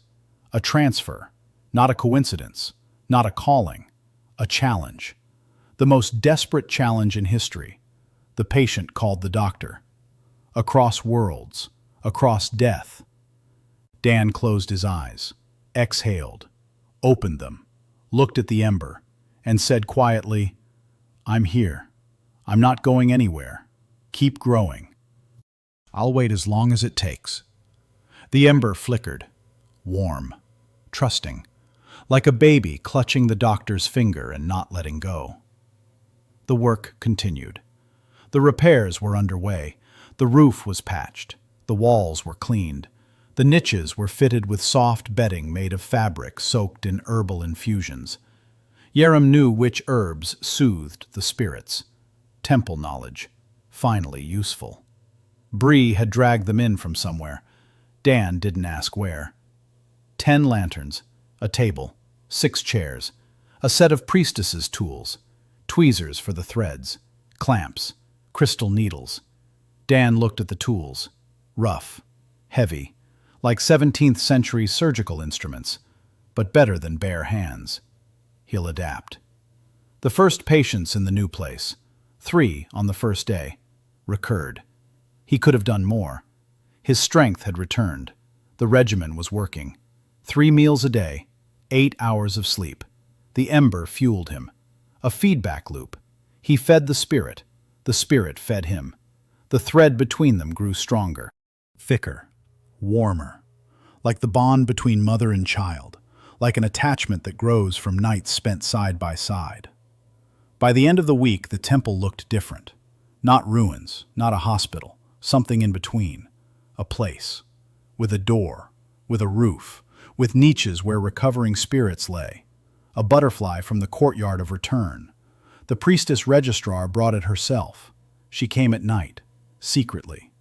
She said the butterfly hadn't died out, that both wings were burning, that she didn't understand, but she wanted the butterfly to be here, where it had been healed. Dan accepted it. The butterfly lay in a niche by the window. Its wings flickered, slowly, steadily, like the breath of a sleeper. The temple came to life. Dan stood in the courtyard in the evening. Sunset, orange. A coal burned in his palm, matching the hue. Bree and Harem stood nearby. The fox, the swallow, the coal. 3 spirits, 3 people, 1 place. Not much, but enough. For a start. The first month. 30 days, 42 patients, 38 successful stabilizations, 3 hopeless cases, 1 lost. The little firefly of the merchant from the port district. The thread snapped a second before Dan could bridge it. The firefly went out in his palms. The merchant stood and stared with empty eyes. Dan stood and stared at his hands, at the dark ash between his fingers. He didn't cry. Doctors don't cry on duty. He washed his hands, sat down in the corner of the treatment room, closed his eyes, sat there for 5 minutes. Then he stood up and saw the next patient. Bree saw. She didn't say anything. Only that evening did she bring him a double portion of porridge and a flask of something strong. Dan didn't drink. He gave it to Bree. She drank for both of them. The clinic was open, every day, from morning till night. Bree was on duty. She assessed them. She put those who could pay on the waiting list. She put those who couldn't pay on a list too, just a different one. Dan treated both groups. Bree grumbled but didn't argue. Harem kept the records. The patient log had grown to 3 parchment scrolls. She classified types of injuries, types of blockages, methods of stabilization. Dan dictated. Harem wrote and organized. She had the mind of a researcher. The temple had taught her meticulousness. Dan gave her something to apply it to. She blossomed, quietly, unnoticed. The guilt in her eyes hadn't gone away, but alongside the guilt, something else had appeared. A purpose. Every healed spirit, every recorded procedure. Every evening when she checked on the niches with the convalescents. She wasn't atoning for the past, she was building the future. Lane came every third day, secretly, still secretly. The deer waited outside the temple. Practice, silence, and listening. The pressure in the thread had halved in a month. The stag moved differently, lighter, as if a weight had been lifted from his shoulders. Lane, too. She was changing, slowly. Like a glacier melting, drop by drop. She was still cold, haughty, but one day she brought blankets for the niches. She just came with a bundle and said the spirits were cold on the stone, and left. Bree then stared at the blankets in silence for a minute. Nice, expensive, from the upper city, for wandering spirits in an abandoned temple. The ice princess is melting. On the 30th day, night, Dan was sleeping in his room in the temple, a coal next to him on the pillow. He woke up, not from a sound, from the heat. The coal was burning, brighter, much brighter. The room was flooded with golden light. A shadow inside the flame was moving, actively. The outline became clear. A head, shoulders, arms, legs. A girl, curled up, asleep, but stirring, as if about to wake up. When you toss and turn, stretch your legs, yawn, just about to. The coal pulsed, fast, strong, hot. Dan sat down. He took the ember in his hands. It was hot, almost scorching, but it didn't burn. Like the heat from a fireplace. Intense, but not hostile. The pulsing grew stronger. The shadow inside was unfolding, slowly, piece by piece. The head rose. The arms opened. The flame around the outline expanded. The ember grew before his eyes. From the size of an apricot to an apple. From an apple to a watermelon. Dan stepped back. He placed it on the floor. The flame continued to grow. Golden, warm, alive. The outline inside straightened out like a flower blooming in a minute. Bree burst into the room. Behind her was Harem, both still in their nightclothes. Bree with a knife, Harem with a swallow on her shoulder. They saw it. In the middle of the room, on the floor, a pillar of golden fire was burning, the size of a person. Inside the pillar, a figure, a girl, standing, with her eyes closed, with hair made of flame, slender, fragile, like a newborn. The fire subsided, slowly, like water seeping into sand. The glow dimmed to a soft golden radiance, and on the floor, on the cold stone floor of the sanatorium, a girl stood.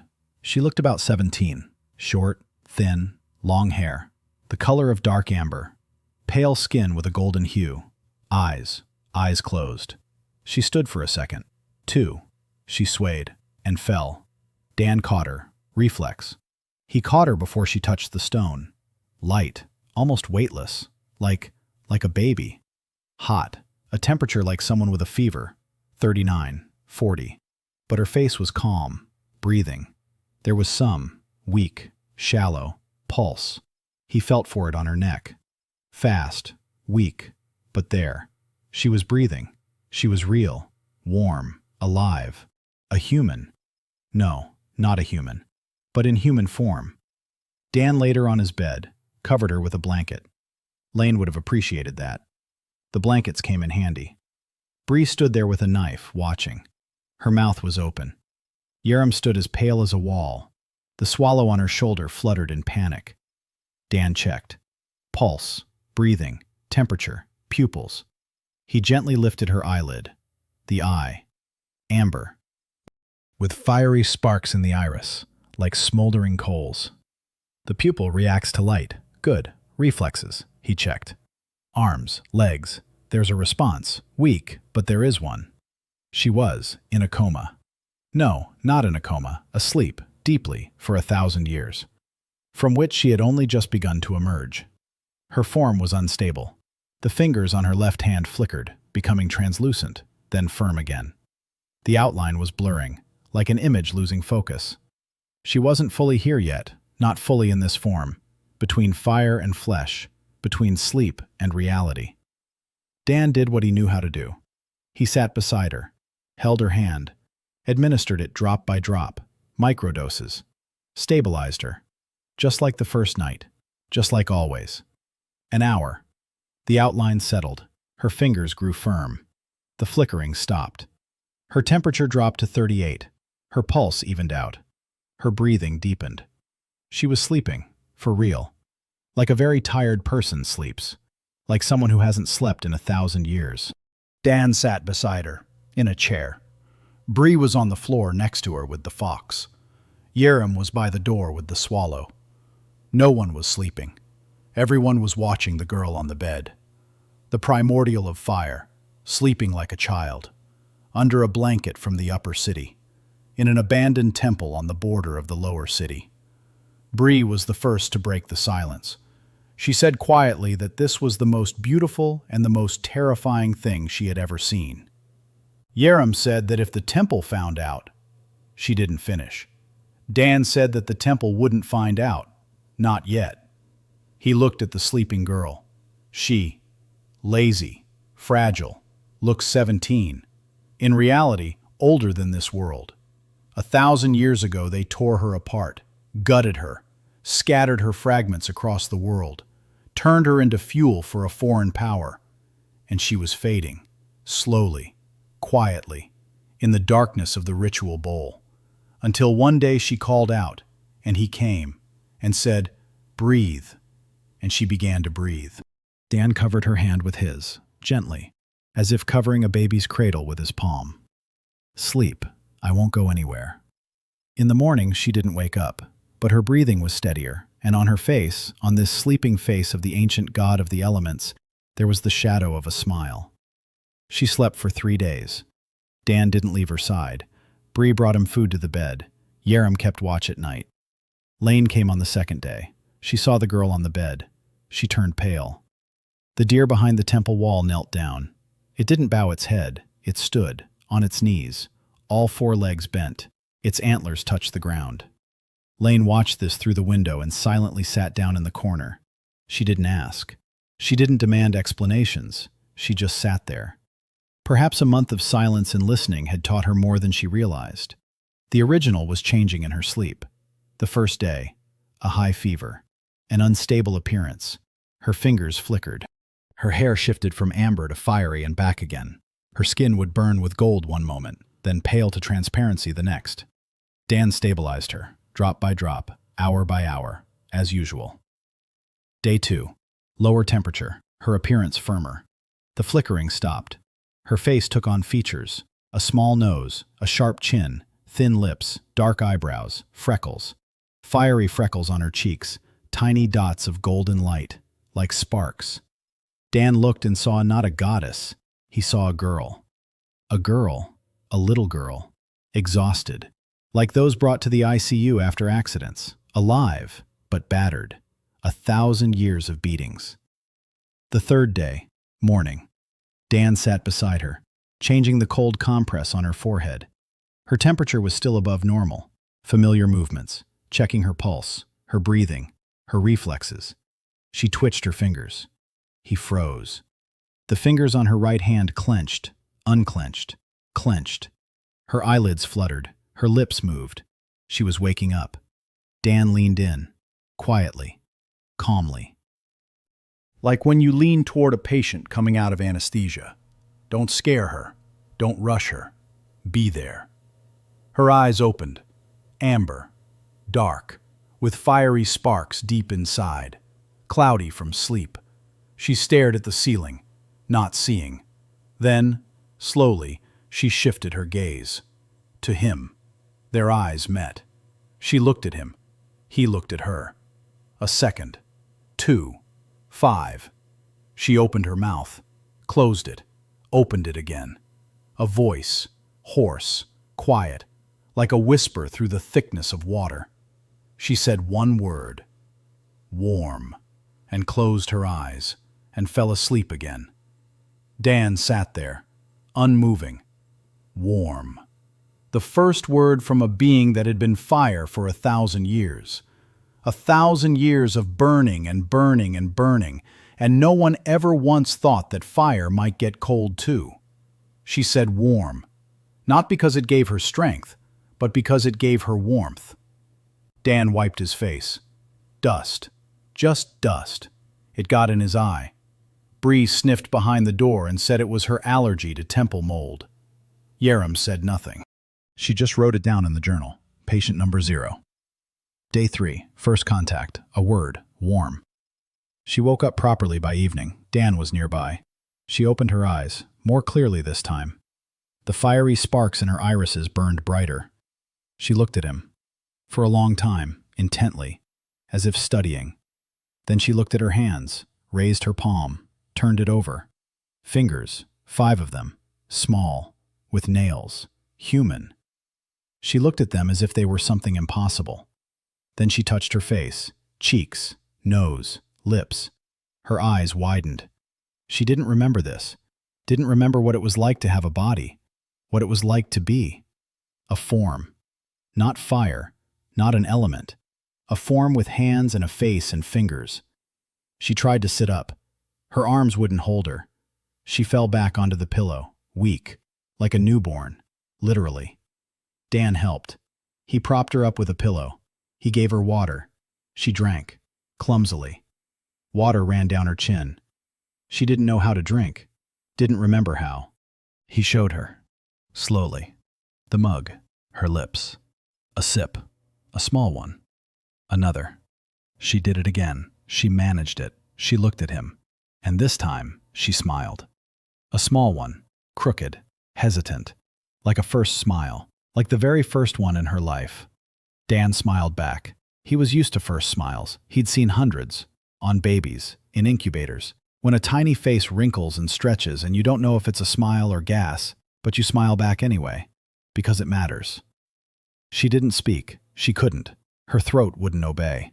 Her vocal cords weren't used to it. She tried. She opened her mouth. She moved her lips. A whisper came out. Fragments, not words. Sounds. Dan didn't rush her. He said it was normal, that her voice would come, that her muscles would get used to it, that she needed time. She looked at him. Amber eyes. Ancient. Millennia old. In the body of a 17-year-old girl. Lost. Frightened. But trusting. She reached out and touched his palm. Hot fingers, like little embers. Not burning, just touching, like a baby grabbing a finger.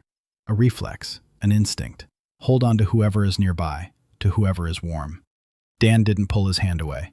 She fell asleep like that, holding his finger. Night. Dan sat, didn't move. His finger in her hot palm. His back ached, his neck was stiff. But he sat, because if he stood up, she'd let go. And she'd only just learned to hold on. Bree peeked in. She saw. She quietly set a mug of water and a plate of bread next to him. She left. Even Bree knows how to be quiet, when she needs to. By the morning of the 4th day, she spoke, not in the words of this world, in something else, older, deeper. Sounds that were like the crackling of fire, like the whisper of a flame, like a language that hadn't existed for 1,000 years. Dan didn't understand, but he felt it. The thread between them, that very one, the first, from the night in the hall of binding. It pulsed, and through the pulsation, not words, images, darkness, long, endless, cold, loneliness, a rupture, pain, shards, loss of self, centuries, centuries, centuries. And then, warmth, palms, a voice. Breathe. I am with you. Dan saw her story. Not all of it. Fragments, pieces. Like a recording from a damaged medium. But enough. She was fire. The first fire. Not an element. The heart of the world. And she was torn apart. Someone, long ago. Torn into thousands of tiny shards and distributed to people as familiars. Every tiny spirit of fire in this world. Every dim spark on a merchant's shoulder. Every dying moth in the lower city. It is her.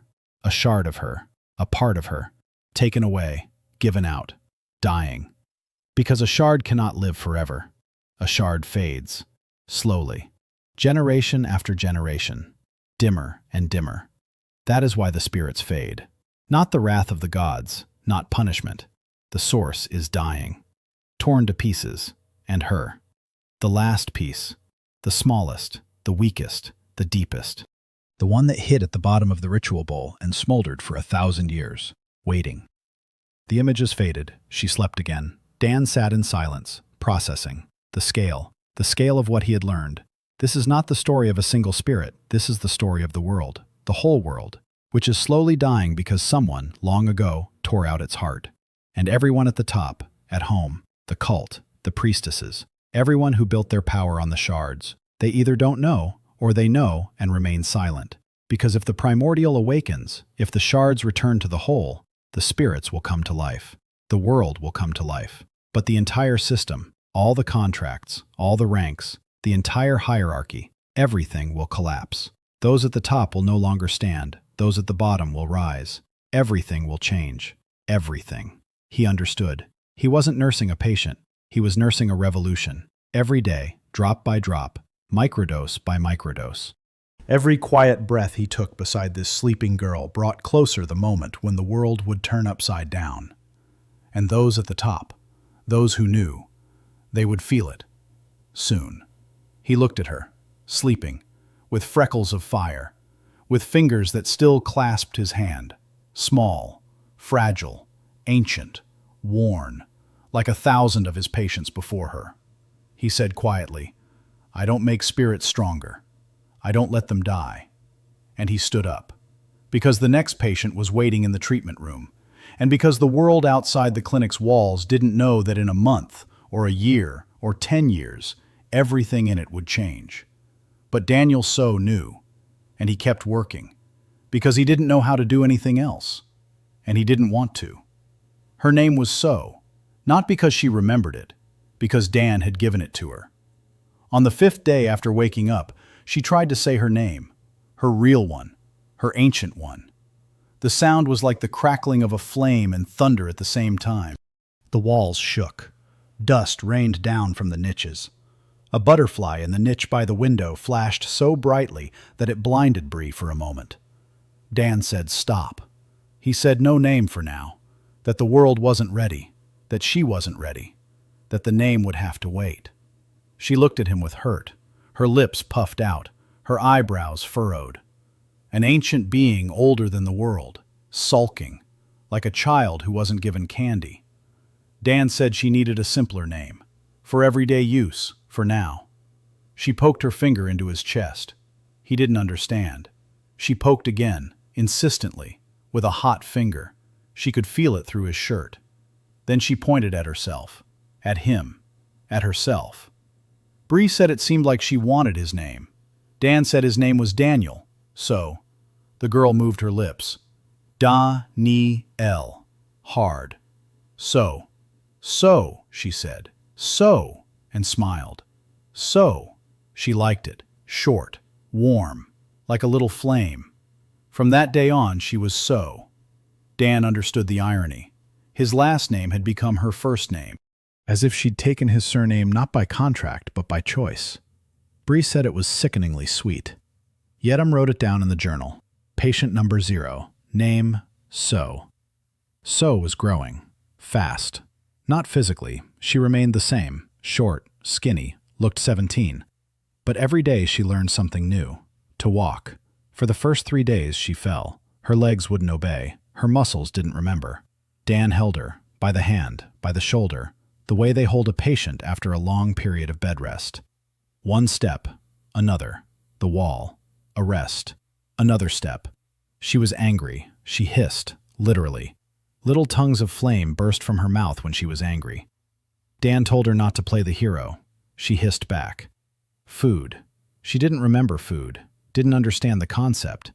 Dan gave her some bread. She shoved the whole thing into her mouth, choked. Dan patted her on the back and explained about chewing. She chewed with such a focused expression, as if solving an equation. Bree couldn't help but laugh. So looked at her, then at the bread, then took a small bite, chewed, swallowed. Her eyes widened. She looked at the bread, then at Dan, and started eating so fast that Bree had to hide the rest of the food. Speak. Slowly. Syllable by syllable. The first week, single words. Warm. Eat. Sleep. Hurt. Names. Dan. Bree. Harem. Hard. She pronounced it as 3 separate syllables. Second week, short phrases. Dan. Give. Bree is loud. Harem is kind. There's more. I don't want to sleep. It's cold here. She was freezing, all the time. A fire from the beginning. Freezing. Dan thought for a moment. Then he understood. She was used to being fire. Now she was in a body. The body loses heat. For her, it was a new and terrible sensation. He wrapped her up. Blankets, warm clothes, a spot by the stove. She sat by the stove for hours. She watched the fire. Sometimes she reached out her hand and the flame reached toward her. Like a mother, she smiled, sadly. She remembered. Not everything, but something. Fragments. Pieces. Like a dream you forget when you wake up. Sometimes she would freeze. Her gaze would go glassy. She saw something. Distant. Ancient. Then she would blink. Come back. Dan asked what she saw. She spoke. Fire. Big. Then pain. Then dark. Then warm. Warm is Dan. Always Dan. Her story in 4 words. Fire. Pain. Darkness. Warmth. By the 3rd week, she was walking with confidence, speaking in sentences. She began to show her personality. And she had a personality. Dan wasn't ready. She was clingy. She followed him everywhere. Literally. He goes to the treatment room. She follows him. He sees a patient. She sits in the corner and watches. He goes out into the yard. She follows him out. Like a duckling following its mother. Bree said it was imprinting. The first thing she saw at birth was his face. She became attached. The way those who've been saved become attached. Completely, unconditionally, and jealously. When Lane came in for her next session, So saw Dan put his hand on Lane's shoulder to get her in the right frame of mind. So stood up. Her eyes lit up. Literally. Her amber irises flared with fire. The air around her grew hot. Bree grabbed a bucket of water, just in case. Dan turned to So, calmly, evenly, in that same voice. He said he was treating her, that Lane was a patient, that one couldn't be jealous of a patient, that it was unprofessional. So looked at him. The fire in her eyes slowly died down. She sat back down in the corner, turned away, folded her arms, pouted. An ancient god of the elements, pouting in the corner because the doctor touched another woman on the shoulder. Bree whispered to Dan that his life was a farce. Dan replied that his life was a night shift that lasts forever. Lane watched So. So watched Lane. There was tension between them, not hostile, something else. Lane looked at So and saw what she feared. A being so powerful that her highest deer had fallen to its knees. A being next to whom all her rank and all her house and all her power were nothing. And this being was sulking a touch on the shoulder. So looked at Lane and saw. Dan didn't know what So saw. But after Lane left, So said, icy, sad. 2 words, precise. Lane Arkwright in 2 words through the eyes of a being who sees the essence. Icy, sad. Lane wouldn't have been pleased. Or maybe she would have been. Because someone had finally seen the second word. Dan worked. Every day. So was there. Always there. She didn't get in the way. She sat quietly. She watched. Sometimes. He noticed. When he was treating a particularly difficult patient. When his hands were shaking and blood was running from his nose. So would reach out and place her hand on his back. Warm. Like a heating pad. And his strength didn't return. No. But they faded more slowly, as if she were saying, take from me, I'll give it. You're not alone. He saved her. She began to save him, a thread between them, thick, warm, golden. Not a contract, not a deal, affection, real. Nurtured through nights by the incubator and drops of strength and the words, breathe with me. It grew, from total dependence to first steps, from helplessness to character, from silence to words. From words to sentences, from sentences to boldness. Because by the end of the 4th week, When Dan was once again working until his nose bled and staggering toward the wall, So stood up, walked over, looked down at him, and in a voice that sounded like the crackling of coals in an old fireplace, she said, "The pressure in the thread is down. Don't play the hero with me here." His words, his intonation, eavesdropped on over 3 weeks, used against him. Bree fell off her chair laughing. Harem dropped her pen. Lane, who was in the next room, poked her head out and, for the first time in anyone's memory, smiled. Dan looked at So. So looked at him. Hands on her hips, chin up. Freckles like fire. Amber eyes, defiant, alive. An unquenchable ember. A god who never sleeps. The girl who had just scolded her doctor using his own words. Dan sat down, wiped the blood from his face, and said, "All right, doctor." So nodded, seriously, with dignity. And then she walked over, sat down beside him, placed her warm palm on his hand. Quiet, warm, without words, because she was still learning words. But she always knew how to give warmth. That was who she was. Warmth. The first in the world. Dan closed his eyes. A month after waking up, he had a clinic, a team, a secret that could burn the world, an enemy who hadn't arrived yet but was already watching, and a girl with fiery freckles who had just called herself by his name and stolen his phrase. He was rootless, without a home, without a rank, without a name in this world. But for the first time in a very long time, he wasn't alone. Solvi Rin arrived at the end of the second month. Not at night, not in secret, in broad daylight, through the front door, without guards, without an entourage, alone, in the white robes of the high priestess of the third altar, a golden chain around her neck, the symbol of a broken thread crossed by a ray, the sign of merciful forgiveness, the sign of those who finish the job. She was beautiful. Dan was the first to notice it. Not a youthful beauty, a mature one, about 35 years old. Her face was soft, her eyes were warm. When she spoke, her voice was like honey on warm bread. She was smiling. Harem turned pale at the sight of her and stepped behind Bree. Bree placed her hand on the knife. The fox on her shoulder glowed brighter. Solveig sat in the corner of the treatment room, quiet. But the air around her had heated up by 2 degrees. Dan could feel it in his skin. Solveig stopped in the middle of the room. She looked around. Niches with perfumes, scrolls on the table, instruments, the scent of herbs. She said she was impressed. That she'd heard about his work. That she'd come to see it with her own eyes. That she meant no harm. Her voice was steady, warm, sincere. Dan looked at her and remembered. The department heads who came on rounds with a smile and then shut down the program. The inspectors from the ministry who praised it and then issued a demolition order. People who believed in what they were doing, truly. And that made them more dangerous than any cynic. He said welcome. He offered her a seat, gave her water, a conversation. Solveig asked questions, gently, with interest. What he does, how, where his knowledge comes from. Dan answered, partially. He spoke of the strings, of stabilization, of microdosing. He didn't speak of the primordials. He didn't speak of So. So sat in the corner in simple clothes, her hair pulled back. Her freckles were hidden beneath a layer of dust. An ordinary girl, an assistant, a nobody. Solveig didn't look at her, or pretended not to look.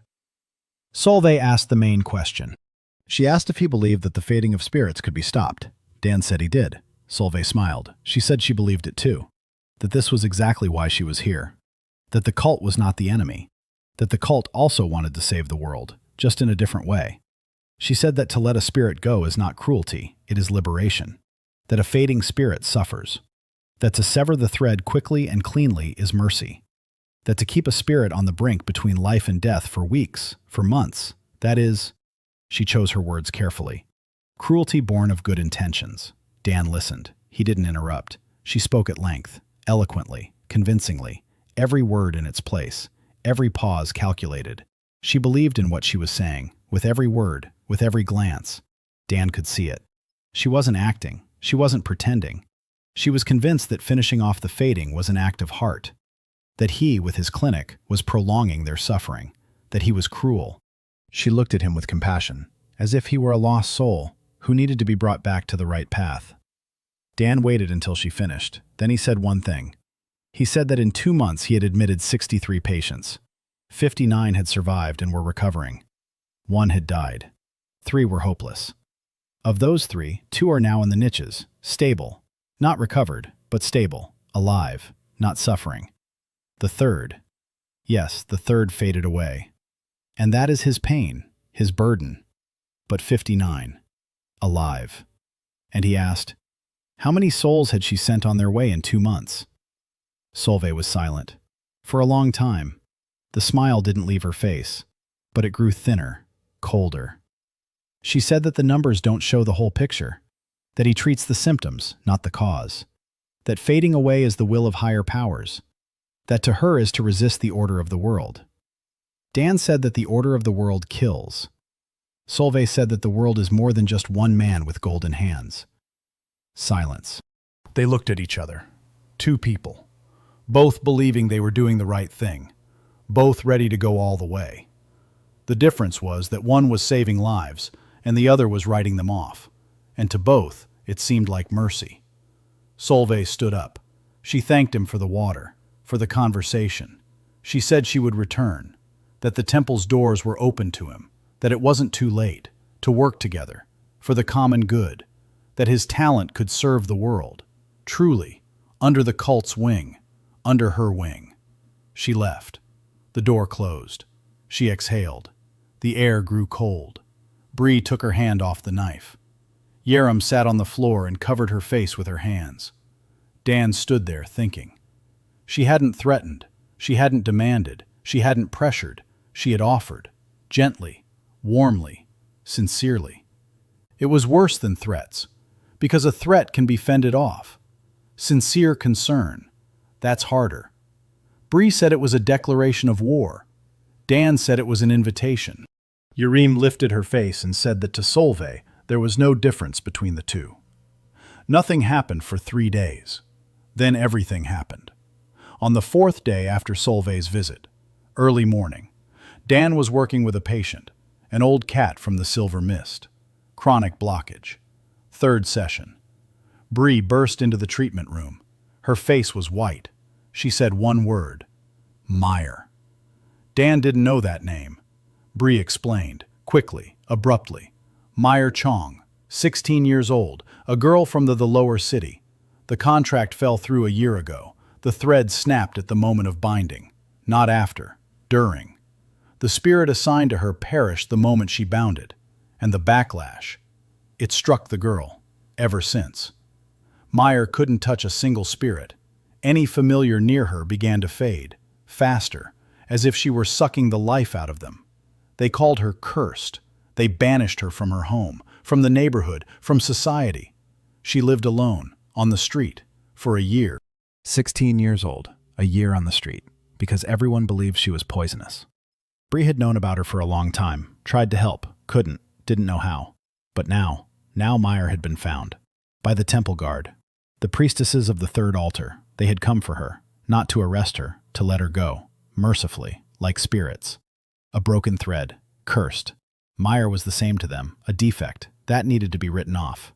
Dan stood up. He told them where. Bree told them. They ran. Through the lower city. Through the alleys Bree knew with her eyes closed, so ran alongside them. No one asked her to come, she just ran. Kumi on Bree's shoulder burned like a beacon. They found her in a dead end by an old wall. Meyer, small, skinny, dirty, hair tangled, clothes torn, eyes. The eyes of a wolf cub cornered. 4 priestesses in white stood nearby, with staffs, with crystals at the tips. Instruments for severing the thread, for release. Meyer was pressed against the wall. The air trembled around her. Dark, heavy. A severed thread, sticking out of her. Like a stump. Like a stump. Unhealed after a year. An open wound at her very core. And this wound, It pulled. It sucked. That's why the spirits near her were fading. Her thread was not a curse.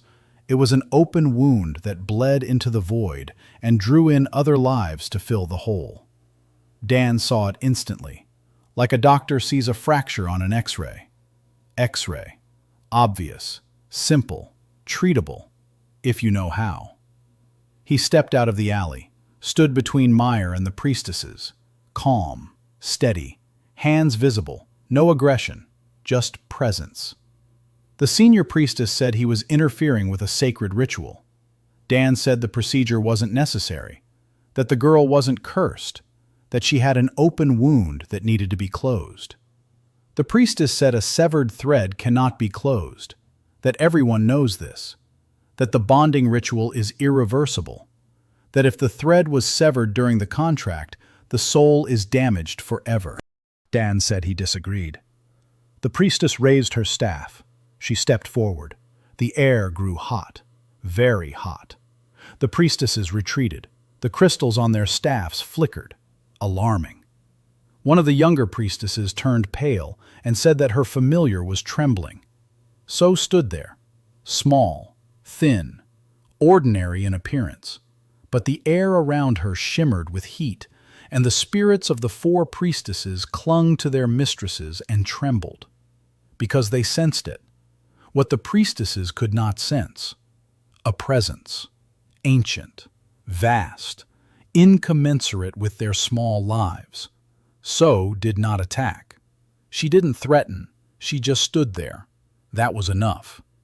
The priestesses backed away. They left, quickly. So turned to Dan. She smiled, satisfied.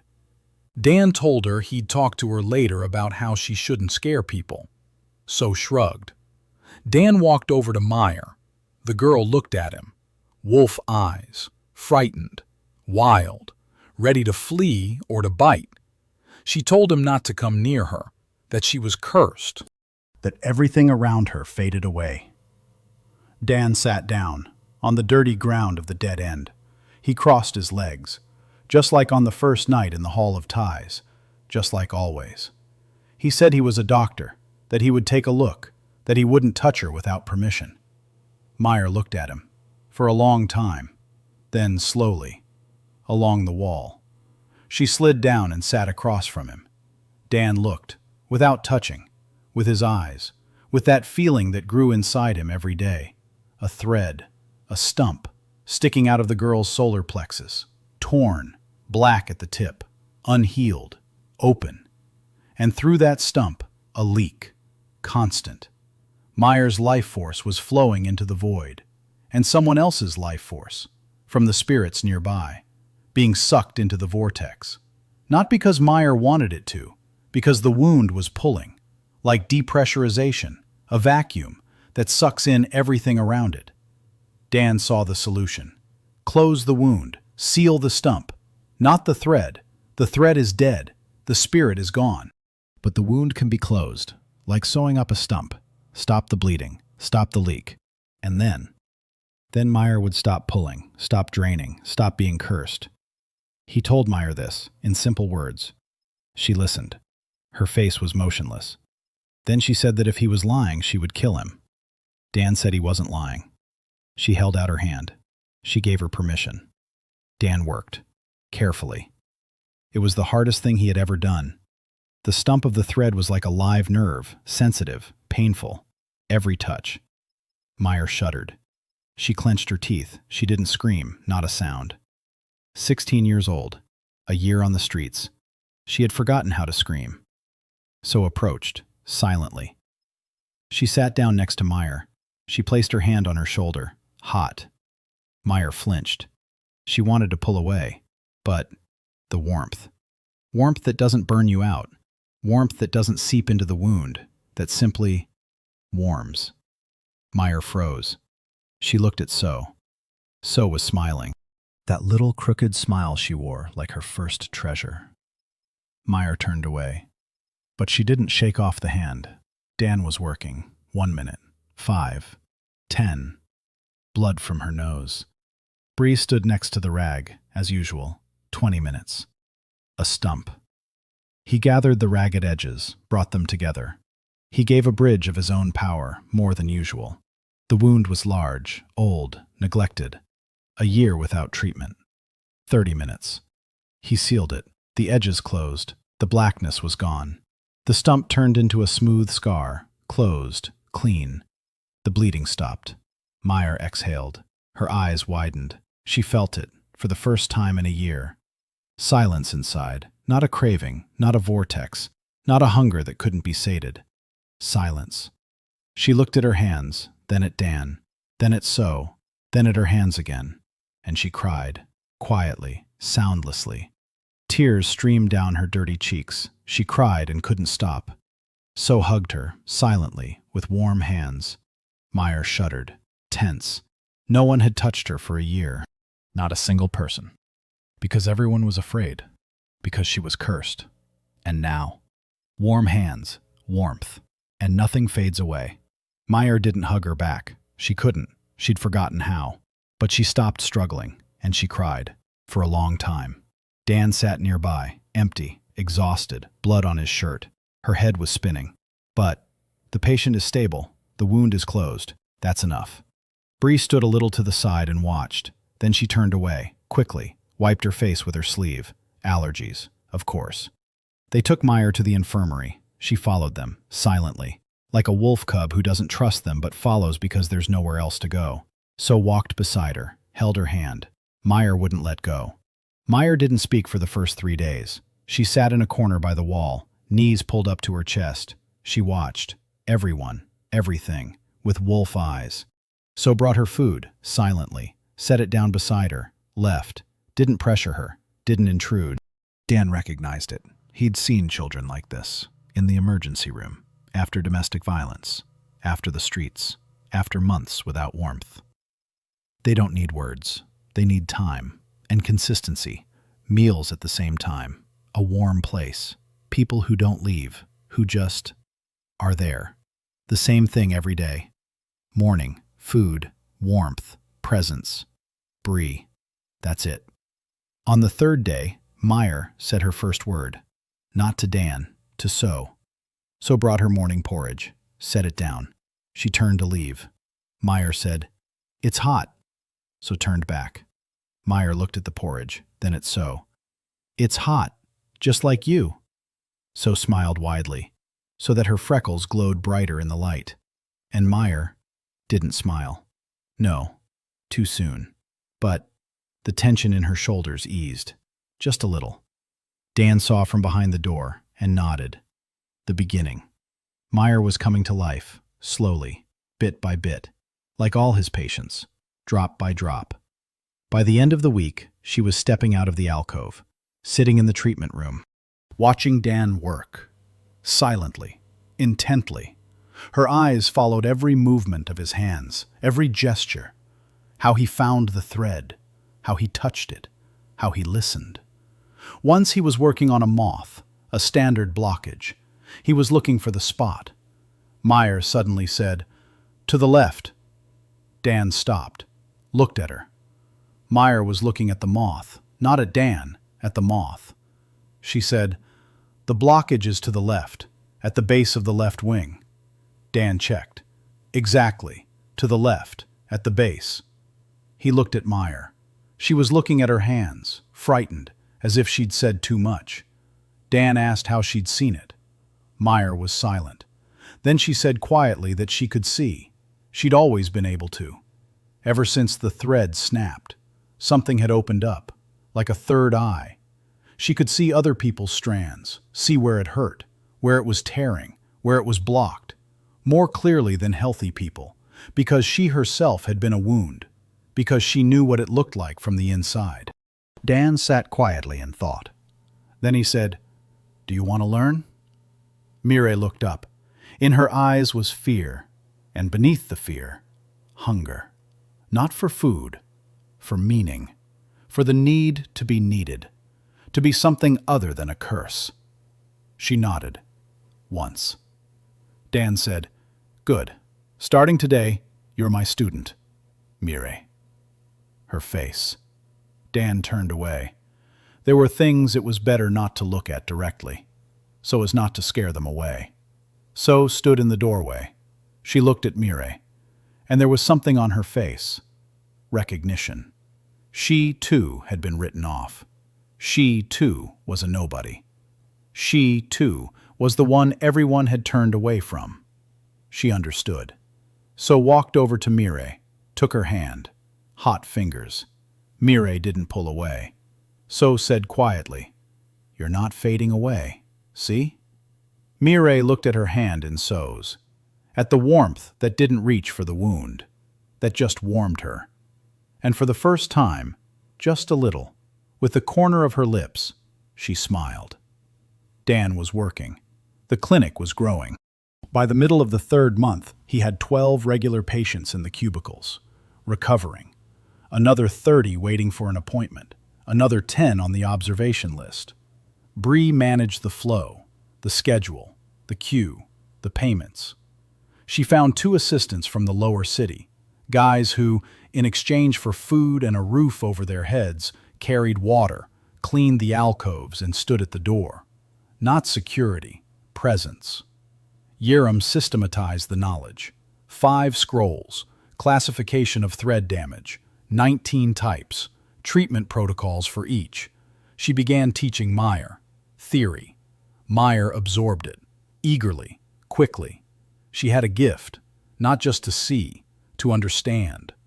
Lane came, no longer in secret. By the 3rd month, hiding it was pointless. All of Lower City knew, half of Middle City. The heiress of House Arkwright was seeing a commoner healer. Her deer kneels at his doorstep. Lane decided that if you can't hide it, lead it. She announced to the house that she was impressed by the method and was studying it, officially, as research. Kayla supported her, a wise woman. She saw that the deer was healthier than it had been in the last 5 years. That was enough. Lane was changing. Not icy, not warm, in between, thawing. She brought things, blankets, fabrics, tools, food.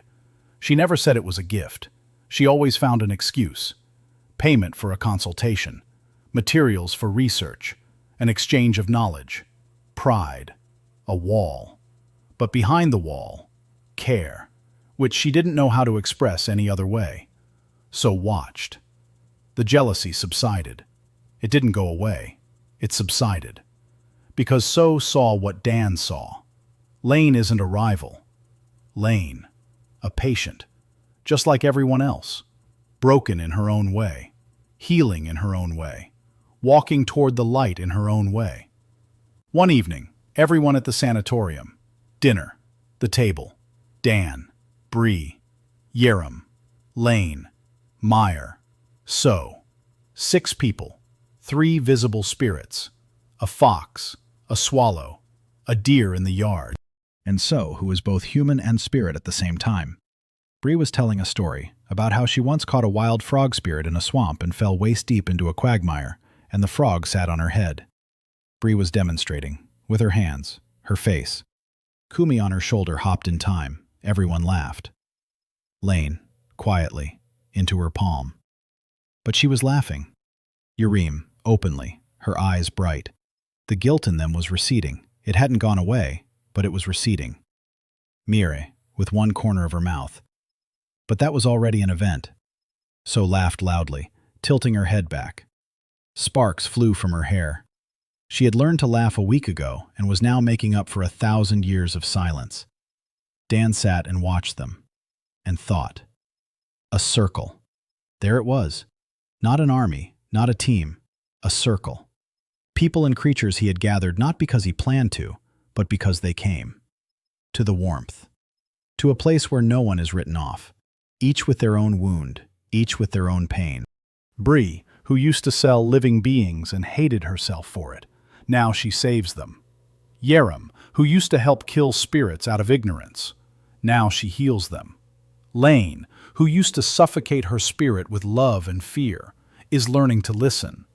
Meyer, who was called a curse, is becoming a healer.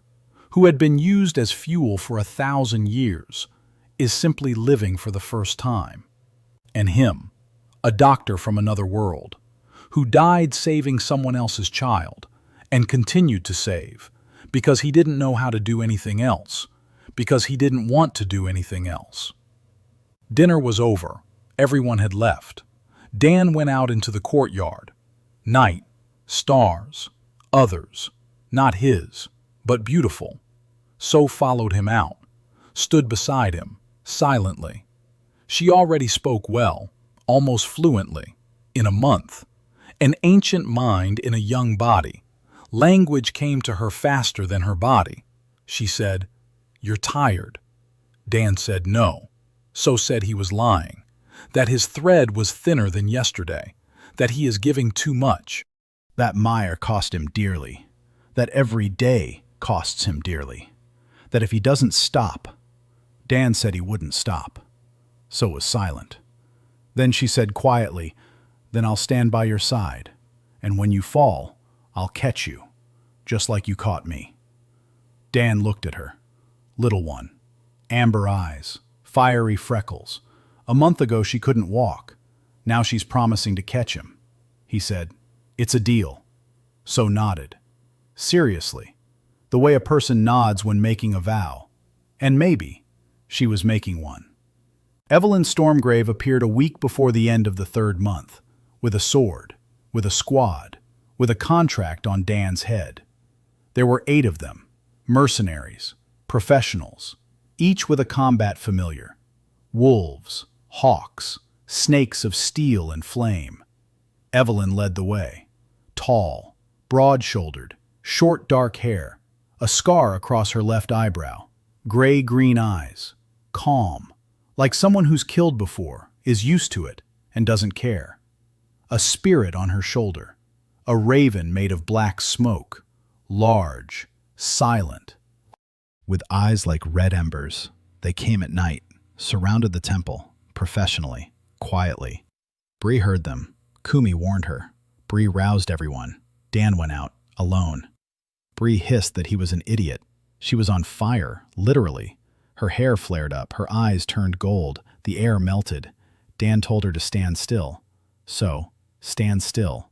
A doctor's voice.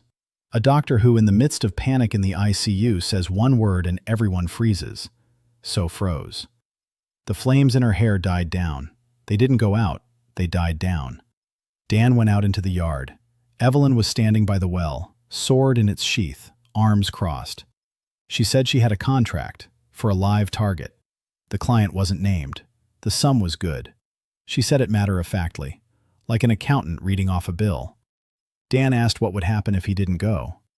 Evelyn said that then it would be more complicated, for both sides. She wasn't threatening, she was stating a fact. Dan stood there and thought. 8 mercenaries. Battle spirits. The infirmary is full of patients, 12 in the niches, 3 people inside. Meyer, 16 years old. A fight. Here. Impossible. The patients would suffer, the spirits would suffer. Everything he'd been building for 3 months. He opened his mouth. Too late. From behind the temple wall, a sound. Quiet. Mournful. A whimper. One of the mercenaries' battle wolves. A steel wolf. Big. Powerful. It whimpered. It get to the ground, trembling. The mercenary beside him was at a loss. He kicked the wolf. The wolf didn't get up. It whimpered louder. A thread. Dan saw it. A thread between the wolf and its master. Thin, worn, torn in 3 places. Fighting spirit. Driven into battle after battle, without rest, without care, without treatment. The wolf was on the brink. This fight could be the last. Not for the mercenary, for the wolf. Dan didn't think. He stepped past Evelyn, past the swords, past the fighting spirits, toward the wolf. The mercenary stepped back in surprise. Dan crouched down, hands on the wolf, a thread, 3 tears. The first, fresh, from today, from the march. The second, old, a month, poorly healed. The third, ancient, chronic. The wolf had lived with it for years. Dan worked, quickly. The first tear, a bridge, stabilization, seconds. The second, more difficult, old tissue, a scar, soften, connect, a minute. Third, deep, dangerous. Dan gave his strength, drop by drop, as usual. Blood from the nose, as usual. The world floats, as usual. The wolf stopped whimpering, raised his head, looked at Dan. Eyes of steel, in them, surprise. The wolf didn't know it could be like this, that someone could touch him and not demand a fight, not demand anything, just fix him. Silence. The whole courtyard, 8 mercenaries, standing, watching. As a rootless healer on his knees before a stranger's fighting spirit, mends the threads that have been fraying for years. Evelyn Stormgrave watched. Her face didn't change, her eyes had changed. Dan stood up. Swayed. Bree caught him, as usual. Dan told the mercenary that the wolf couldn't fight, that he needed at least a week of rest, that if he were sent into battle, the thread would snap and the wolf would die. The mercenary was silent. He looked at the wolf. The wolf stood, steady. For the first time in a long time, the glow was clearer, brighter. The mercenary held out his hand. The wolf nudged his nose against the palm. The mercenary turned away, quickly. Evelyn stood there. She looked at Dan, for a long time. Then she uncrossed her arms, slowly. She turned to the squad. She said the contract was canceled. One of the mercenaries started arguing. Money, reputation. Evelyn looked at him, with a single glance. He fell silent. She turned to Dan. She said that in 20 years of mercenary work, she had never seen anyone rush to heal an enemy spirit in the middle of battle. That it was either madness or something she didn't understand. Dan said the wolf wasn't an enemy. The wolf was sick. Evelyn was silent. The raven on her shoulder looked at Dan with red eyes. Then, slowly, the raven cawed. Once, quietly, and bowed its head. Like a deer, like all the spirits Dan's ember had encountered. Who sensed the so, who knew, on a level deeper than words and ranks, that there was something real here. Evelyn looked at her raven, at its bowed head. The raven had never bowed, to anyone, in 20 years. She looked at Dan and said she needed a job, a different one, not for money, but a different one. Dan asked what she meant. Evelyn said he had a clinic without security, that he walked through the lower city without protection, that the temple was watching him, that the great houses consider him a resource, that they'll either buy him out or kill him, and that he needs someone with a sword. Dan looked at Bree.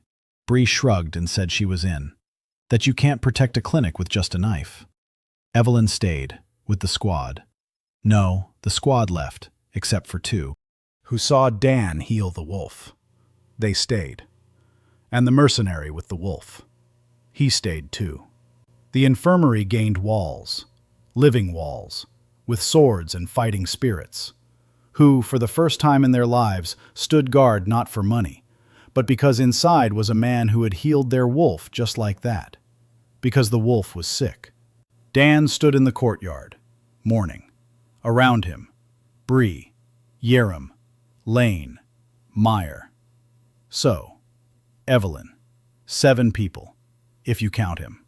A circle, complete. Not perfect, with cracks, with stories, with pain, but complete. So stood beside him, a warm hand on his arm. She said, "They all came." Dan said yes. So said, "People used to come to me too, a long time ago, but not like this. They came and took them away. You came and stayed, and they came and stayed." Dan was silent. Because some things don't need to be commented on. You just have to let them be. Solveig Rinn struck a week later, not with a sword, with a word. She stepped out onto the square of the middle city in front of the temple of the third altar and delivered a sermon. 1,000 people listened. She spoke of a rootless healer who had settled in an abandoned temple, of how he gathers the outcasts around him. A runaway priestess, a cursed girl, mercenaries, the heiress of a great house whom he had led astray from the true path. She spoke of the fating, of how this was a trial sent by the gods, of how there is a sacred order of things. Spirits are born and die. It is natural. It is right. To resist this is a sin. She did not utter the word heresy. She uttered the word mercy. She said that true mercy lies not in keeping the dying on the brink, but in letting them go. That the healer from the lower city is cruel, out of good intentions, but cruel. That he torments spirits whose time has come. That he creates dependency. That people bring the dying to him and pay their last pennies for false hope. That this is, she paused, perfectly calculated.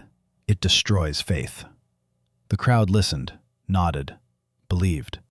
Because Solvi believed it herself. Because her voice was warm. Because her words were logical. Because it's easier to believe that dying is natural than to believe that one can be saved. Salvation requires effort. Humility requires only consent. Bree brought news by evening. Her face was gray. She said the crowd in the square was demanding the clinic be shut down. That the city council was listening. That the temple is putting pressure on them. That the House of Arkwright is silent for now, but it won't stay silent for long. Lane came that same night, pale. She said her father had summoned her. He asked about the doctor, about the clinic, about the deer. The head of the Arkwright house isn't angry. Worse, he's interested. He sees that the deer is healthier than ever. He sees the method, and he's thinking, how to take the method. Not Dan, the method. To privatize it, to make it the house's property. a monopoly on the healing of spirits. Dan listened. So sat beside him. She was silent, but the air around her was hot. Not from anger, from something else, from determination.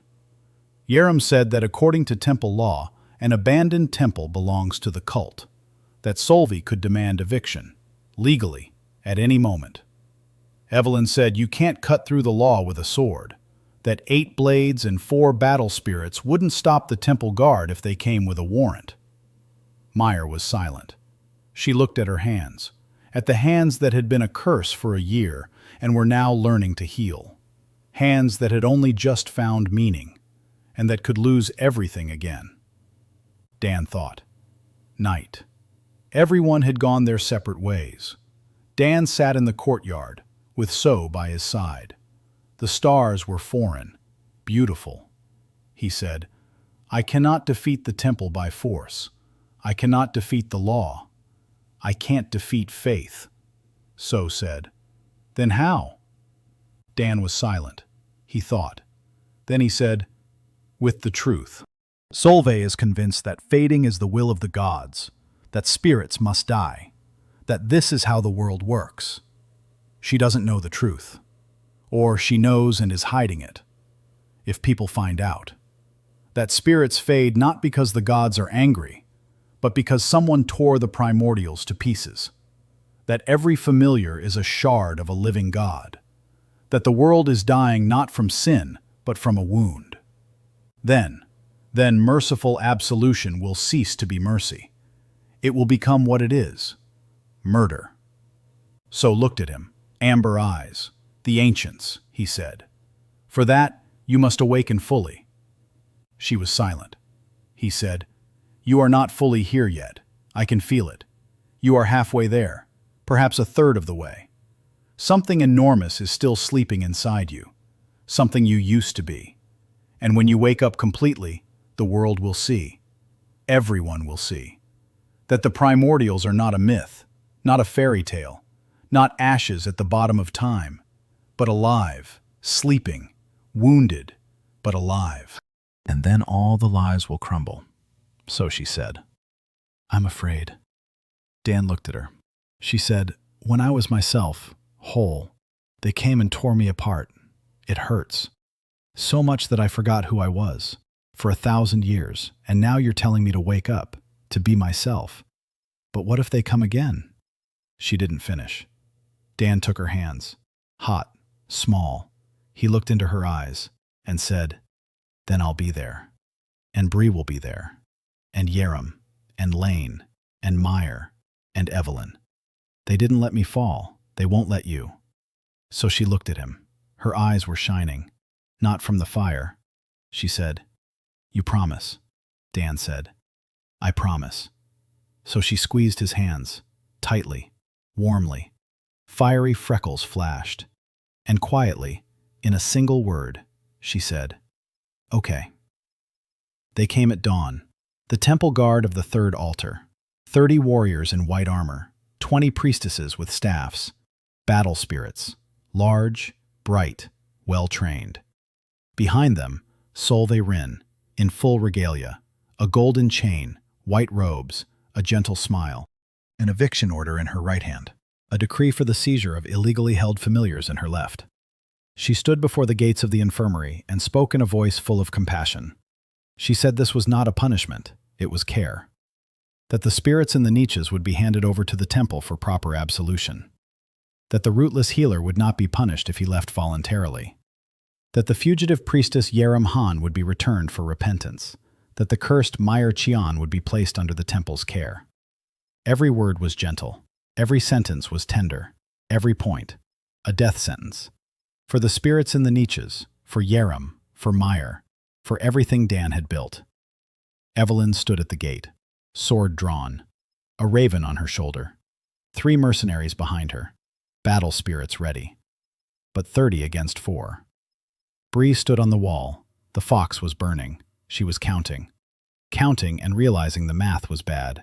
Harem stood inside, pale. Her hands trembled. The swallow on her shoulder flickered anxiously. Meyer stood next to Harem, silent, her face unmoving. Wolf eyes, but no longer those of a hunted cub. A wolf who had found a pack and would fight for it. Lane stood in the courtyard, a deer beside her, huge, icy. Its antlers gleamed. If Lane went to battle for the clinic, the Arkwright house would stand against the temple. Open conflict. War. Lane knew this. She stood. She didn't leave. She stood next to Dan.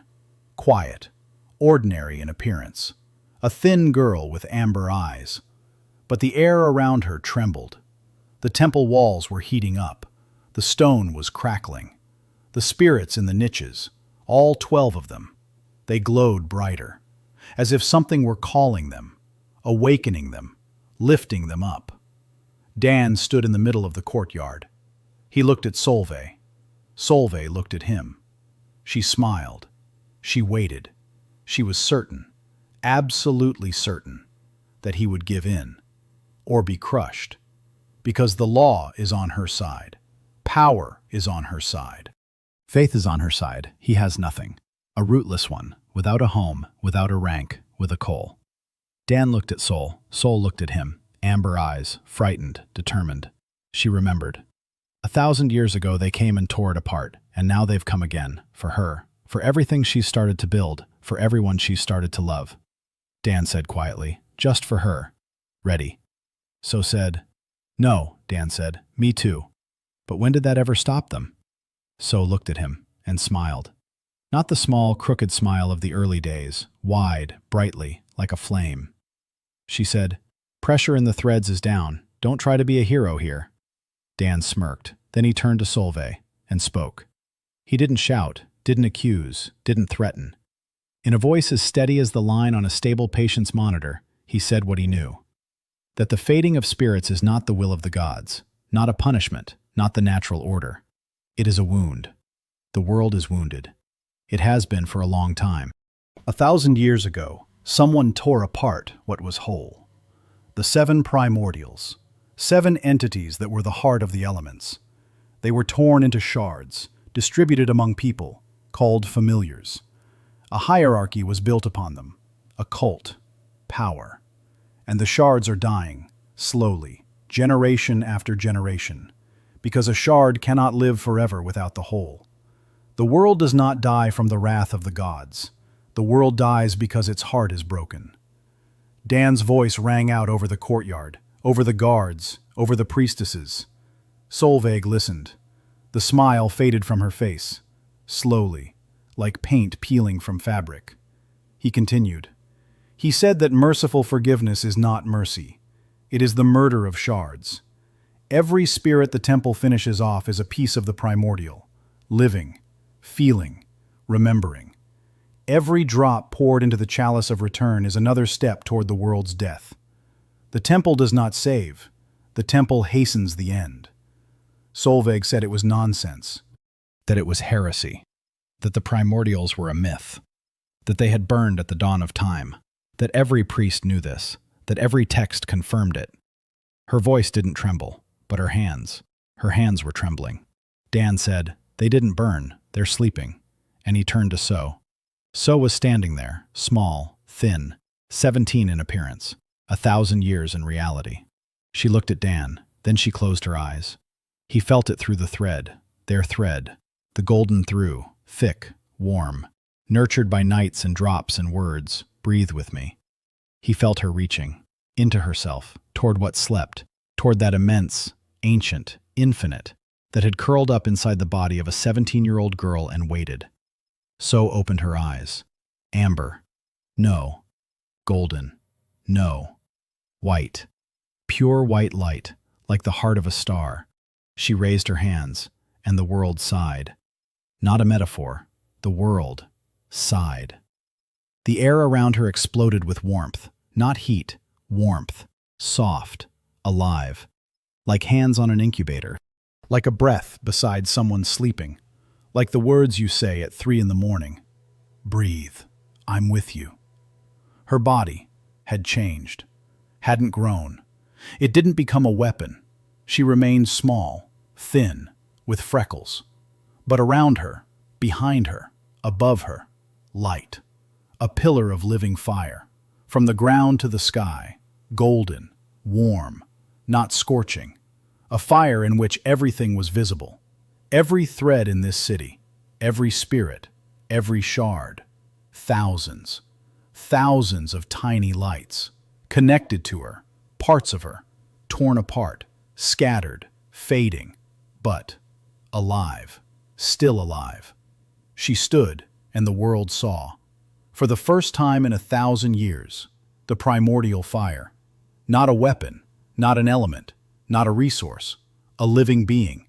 A little girl in a pillar of golden light, whom a single weary doctor had brought forth, drop by drop, night by night, word by word. The temple guard froze, all 30 of them, in place. The spirits of the guards, all of them, without exception, lowered their heads, bowed. To the ground, to her. The battle spirits of the priestesses did the same, 20 familiars, on their knees. The priestesses in white stood with staffs that had become useless, because their spirits no longer obeyed them. Their spirits obeyed her, their source, their origin, their heart. The stag lane, huge, icy, stood up to his full height. His antlers flashed with a light so powerful that frost covered the courtyard walls. A shard in his core, an icy shard. It sang, it responded, it recognized. Another primordial, a sister, somewhere far away. Lane could feel it. The raven Evelyn cawed, loudly, long and drawn out, like a song. The first song in 20 years. The fox Bree curled up on her mistress's shoulder and purred, like a cat, a contented, warm red glow. The swallow Harem spread both wings, fully, for the first time since she had been found. And she took flight. Over the courtyard, over the walls, white light in gold. Meyer stood there, tears on her face. She saw, with her gift.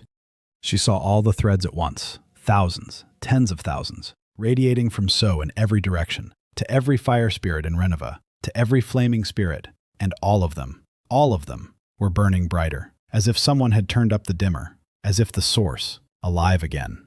Solveig Rinn stood, without a smile, without words. The order in her hand was burning, literally. The paper charred and crumbled to ash. She looked at So, at the pillar of golden fire, at her guards whose spirits lay on the ground, at the world turning upside down before her eyes. Everything she had been taught, everything she believed in, every word of every text, every prayer, a lie, or a mistake. Spirits do not die by the will of the gods. They die because their God stands before her, small, thin, with freckles of fire, alive, cured by a doctor without a house or a rank. Solveig opened her mouth. She closed it, opened it again.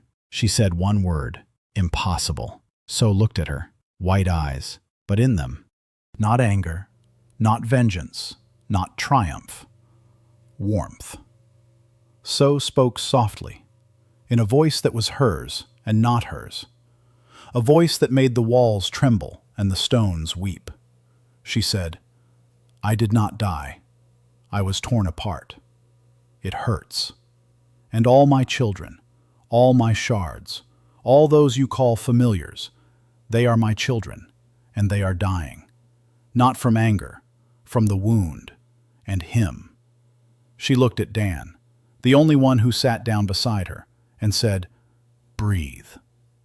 The pillar of fire died down, slowly. So stood there, ordinary, small, tired. She swayed. Dan stepped forward, caught her, just like he always did, just like she promised, just like he promised. She lay in his arms, light, warm, eyes closed, a smile on her face, small, crooked. The first one, the real one. She whispered, "I'm tired." Dan said, "I know." She whispered, "The thread. Check it." Dan smiled, said, "The pressure in the thread is stable. Don't be a hero." She laughed, quietly, weakly, and said, his words, those very ones, from the first night. From the hall of binding, from the incubator, from his whole life. "Breathe. I'm with you." The courtyard was silent, 30 guards on their knees, 20 priestesses, speechless. Solvi Rin, standing, empty-handed, with a vacant gaze, with a faith that burned and crumbled like a warrant. Evelyn sheathed her sword. Bree was crying. Allergies, of course. Harem knelt and watched the swallow flying over the courtyard, free, unharmed, for the first time. Lane stood next to the deer, a hand on its neck, silent, listening, just as she had been taught. Meyer stood and watched. Thousands of threads. Brighter. Brighter than a minute ago. Brighter than yesterday. The world is not healed. No, it is still too early. It will be a long time. 6 more primordials are still asleep. Thousands of wounds remain unhealed. The whole world still needs to be healed. Drop by drop, night by night, word by word. But the first breath has been taken. The line on the monitor has smoothed out. The patient has decided to live.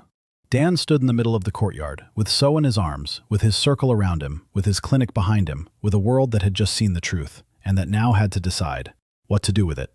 He didn't know what would happen next, didn't know how to wake the others, didn't know how to heal the world without breaking it, didn't know how many more nights and drops and words it would take. But he knew one thing, with his whole body, a reflex from 1,000 night shifts. When something alive is in front of you, small, wounded, written off by everyone, you don't turn away. You sit down beside it and say, "Breathe. I'm with you."